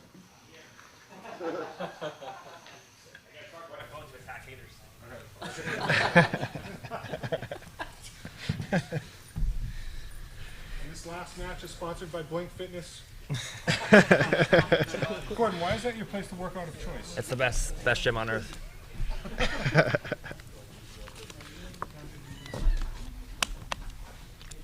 If you didn't catch that, folks, Gordon said he had to plug in his phone to fight all of his haters. I got the tournament's gonna be over soon. I gotta go back to attacking haters. I got 4% battery. The most important question, do you think your female demographic has gone up from this event, sitting next? If it hasn't, I'd be shocked, to be honest. All right, we got Chase Hanna versus Kyle Bohm. Let's see what goes on. Hopefully Kyle just jumps to Connie Basami in the first 10 seconds and blows his knee out. Oh, it was close. This is the second time he tried that. So we got an outside heel hook attempt by Chase Hanna, and switching off to a straight Achilles. Kyle looking to come up and pressure into him, and he's got that. He's trying upper body position, but he is unable to do that. Now he's in a little bit better position. Chase Hanna doing a good job of keeping upper body inside position and creating constant kazushi so Kyle can't actually crush him. Keeps the lower body good. Now he has the heel exposed, but Kyle does a good job of slipping.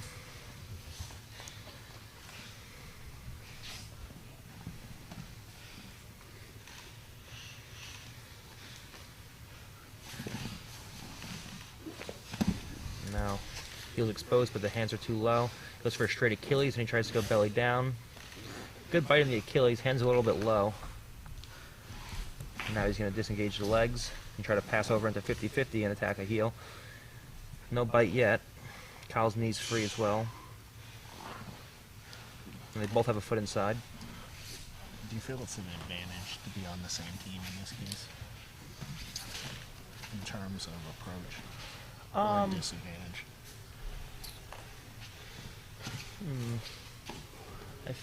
I mean, they do more or less the same thing. So, I mean, I don't think it's really an advantage or disadvantage. I feel like they both kind of know. They both kind of know what each one is going to do, like relative. Like, and they both watch each other eat the whole night.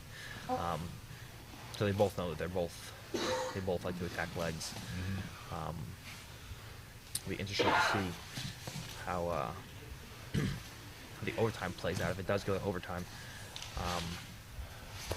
Kyle is just so physical. He just locks his hands and bridges in, and he just is submitted everyone. So it'll be interesting to see how the physicality plays into the overtime. But Chase Hanna hit some beautiful sumigashis out to the side. I'm curious to see if he can do this again. He hit everything he's hit so far has been beautiful, perfect angle. He's grabbed the wrist and he's taken him right over the shoulder. And nice elevation. And he tries to go to the upper body. But Kyle pummels his hands back to the inside, and now Kyle trying to control the head and step over, but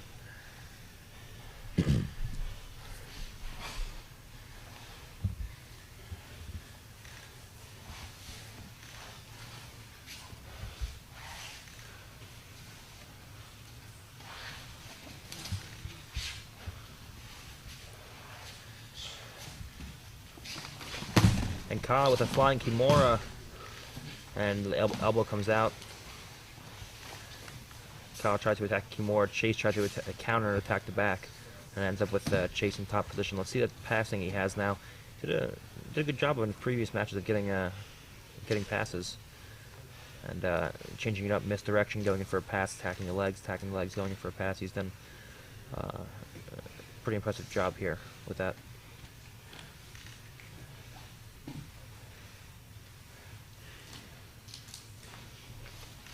And he's going to sit back on the leg, but Kyle does a good job of keeping his right leg, his bottom leg in this case, to the inside position, so he couldn't actually get a bite on the leg as he sat back.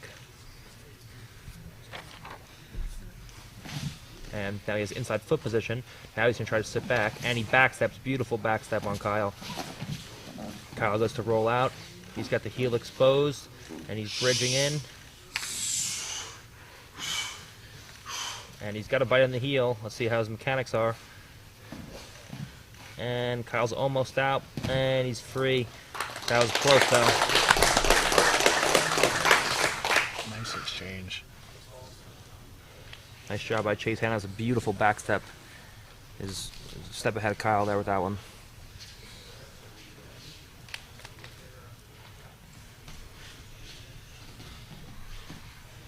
Kyle's looking for those Kani Basamis, but they're all set up so easy for Chase to see those coming.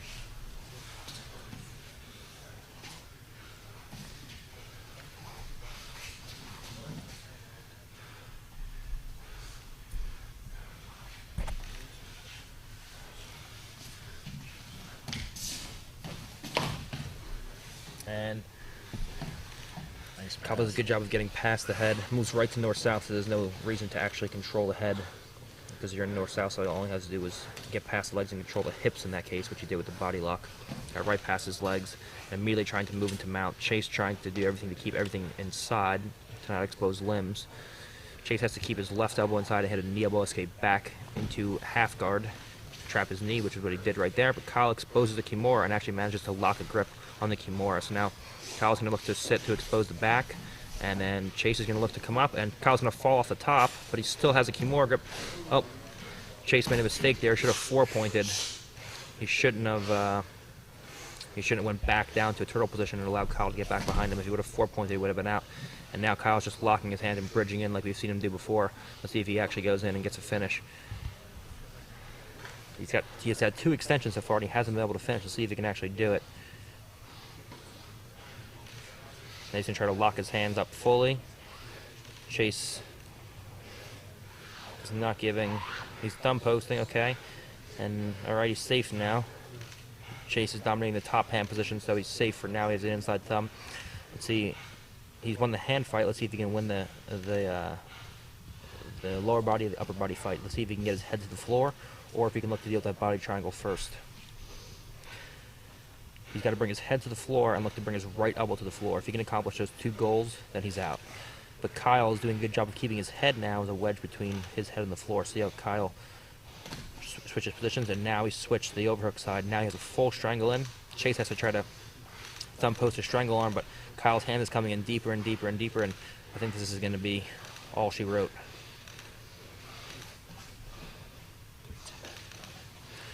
Nope, it was close. Less than 10 seconds. They got less than 10 seconds here in regulation. All Chase needs. I'm sorry, 3 minutes and 10 seconds. I heard 10 seconds. 3 minutes and 10 seconds left in overtime. That would have been amazing if Chase was like, oh, 10 seconds left. What's his name, right, Chase? Yeah, Chase. Just wanted to make sure I didn't just start using a different name halfway through. So, Kyle doing a good job controlling here. Chase is doing a good job of not getting finished. But Chase is getting lazy with the defensive hands. See, now he has an inside thumb again, and he's okay. So Chase has 2 options here. He can either look to beat the body triangle first and escape the lower body, or beat the upper body first. If he wants to beat the upper body first from this position on the underhook side, he has to start to bring his head to the floor. But now Kyle has trapped his arm. So now his secondary defensive hand is trapped. So now and now there's a body triangle on it. So now if Kyle gets the hand across, now his primary hand is trapped, and now he has no defensive hands. So now that he has no defensive hands,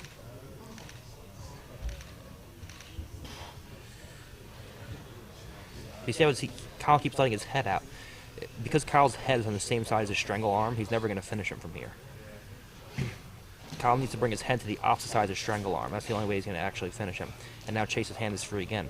So Chase is doing a good job defensively here, but Kyle's also making some big mistakes attacking the back.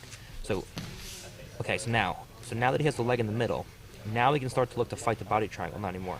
He has to either try to look to unlock the body triangle by putting the leg in the middle and then passing it off to his bottom leg, and then freeing himself at the hips first, or, because he's on the underhook side, he can look to take his head to the floor and scoot his shoulders out first, getting his right elbow to the floor, and then turning inside the body triangle and facing Kyle, either bringing his elbow to the floor and accepting mount, or overwrapping his head and coming up at the top guard, which seems like the better option because he's not fighting the legs at all. And now you see Chase's left elbow is almost on the floor, and he was almost out, but he made a mistake and he came up back on top. He was close to being out. So he's not really fighting the legs at all. He's not really fighting the upper body at all. He's kind of just trying to not get strangled from here. So it'll be interesting to see how overtime plays out. Kyle's arms look to be extremely exhausted here. It'll be interesting to see if he actually has enough gas to actually finish him in overtime, and how good defensively he is versus Chase's offense. 40 seconds. Got about 40 seconds left now. Chase can bring his head to the floor. Kyle's not doing anything to stop him from escaping the head. So realistically, Chase is able to actually just scoot his head to the floor from here and walk his shoulders out and overwrap Kyle's head, but he just doesn't have the knowledge to actually do so. Kyle abandoned trying to trap arms from here because I don't know for what reason, but his closest submission was when he actually had the top arm trapped, and then controlled the primary hand with support hand. But now we're back to square one, and we got about 30. Well, got about 0 seconds left, and now we're in overtime. So let's see how much I took out of Kyle to be trying to finish there.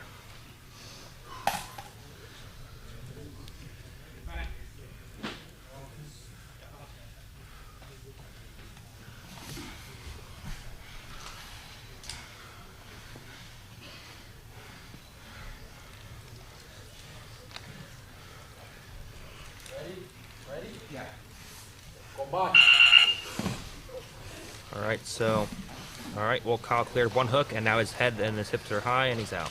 So nice escape by Kyle. Let's see what the escape is going to look like from Chase.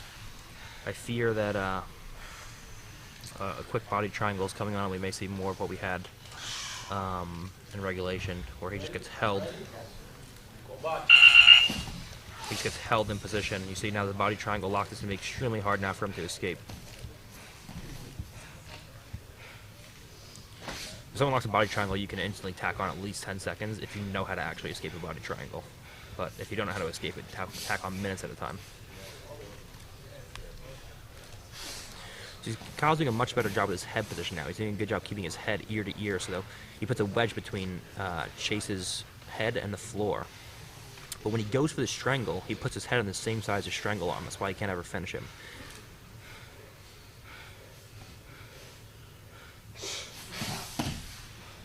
Chase is trying to trap the body triangle leg in between his legs so that he can look to feed it to his left leg and then unlock the body triangle. The issue is Kyle knows this, and it's difficult to actually do. So he's abandoned trying to beat him at the head first, and now he's actually trying to beat him at the lower body first. There's always two ways to escape the back. You can beat him at the hips first or the head and shoulders first.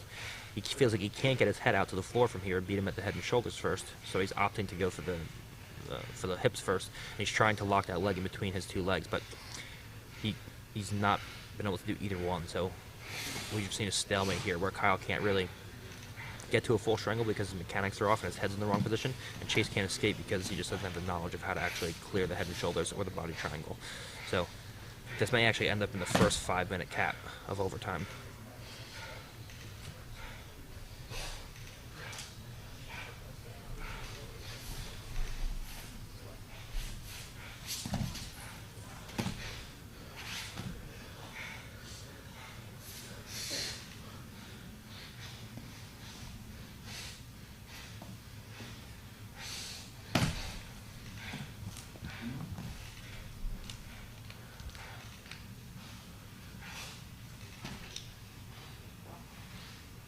And now he's got it locked in. His head's still in the wrong position, and he gave it up.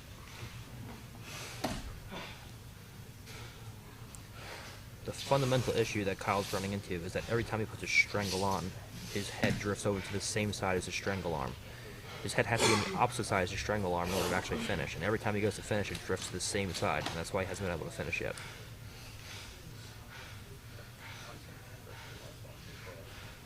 And the issue that Chase faces is that he just doesn't understand how to get out.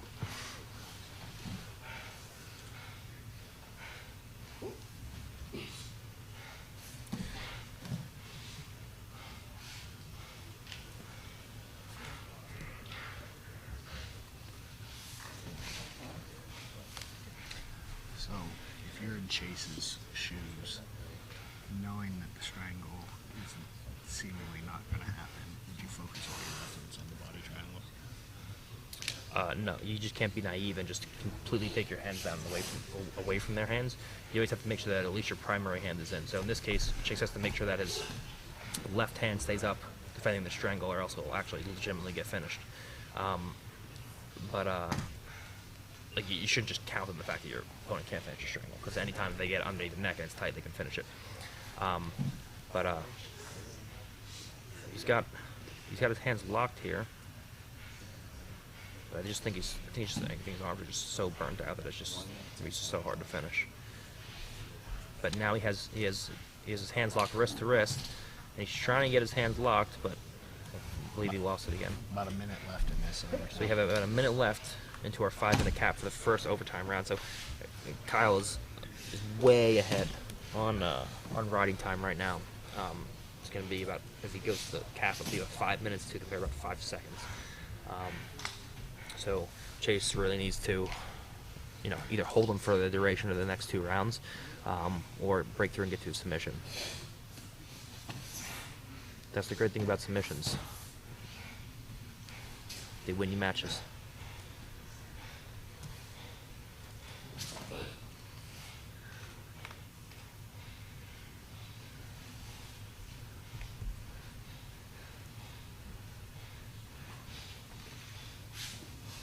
And see, now his upper body's free, but if he can bring his elbow to the floor, Kyle's doing a good job. See, with Kyle's left arm, he has that grip in the shoulder where he's cupping the shoulder. That's preventing him from getting his elbow to the floor. But now Chase has his elbow to the floor and his elbow across the center line. So now he was about to be out, but time ran out. And Kyle's arms are spent. So he's got about 4 minutes and 50 seconds of riding time in the deficit. For Chase. So he's got to make something big happen here. Ready? Yes. Go back. And Kyle did such a good job of immediately peeling that hook off, and now Chase has to try to climb back underneath him. He has to look to pull himself underneath him and pull Kyle on top of him with that left hook, but Kyle just scoots his hips out, and now Kyle is about to be gone. Did he just tap? It sounded like tap, but I don't think so.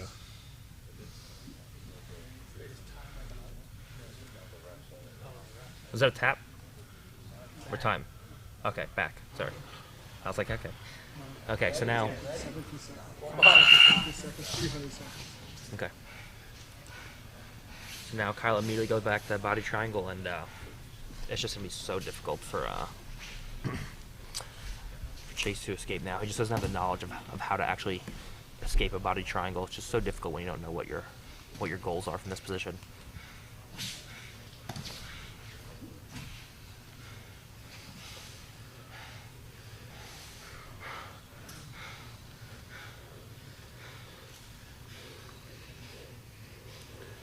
So yeah, he's attempting to get his head to the floor.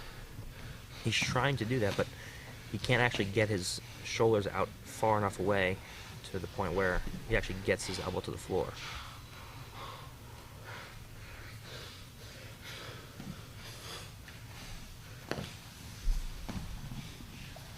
Now again, head to the floor, and he's out. So yeah, he actually managed to get his head to the floor, and his shoulders actually did get to the floor that time, and he beat Kyle at the head first. Kyle still had a body triangle, but because he beat him at the head and shoulders first, he managed to get out. Head and shoulders went first, hips went second. That was second overtime, right? Yeah, this is the third one. Yeah.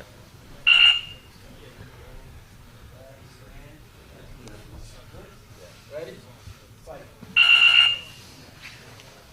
And Kyle peels the first hook, and he's out.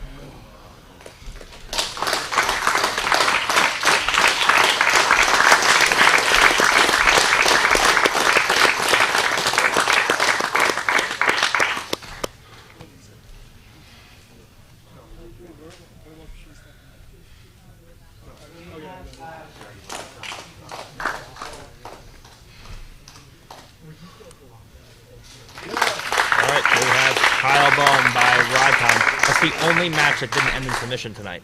That's pretty impressive for how many matches there were. Very much. Great showing.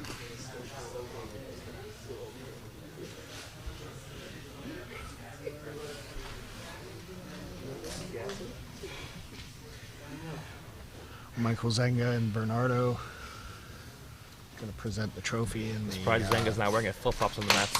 Big old check. Yeah, he's got some tan. He's got the 1970s sandals. Look at those. Surprised he doesn't have them out there. That's at every girl's dream, honestly.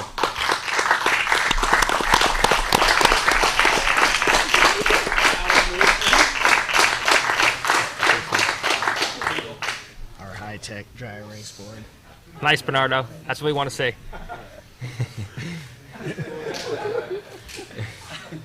It's like finals, like half wiped off with like a name, like a name, It's like scribbled on there. Finn.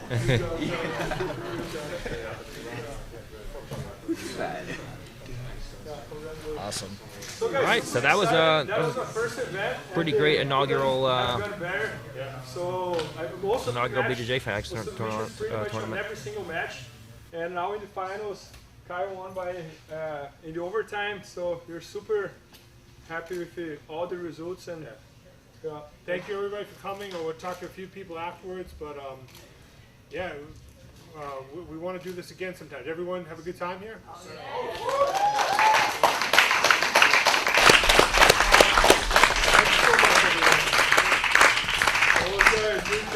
Gordon, thanks for sharing the mic with me. Yeah, of course. Hopefully, you guys enjoyed my commentary. Oh, I'm sure they did. I know I'm not very charismatic, but I try to be detailed. I'm sure you got a few haters. A few new haters today. Always. Great bye, guys.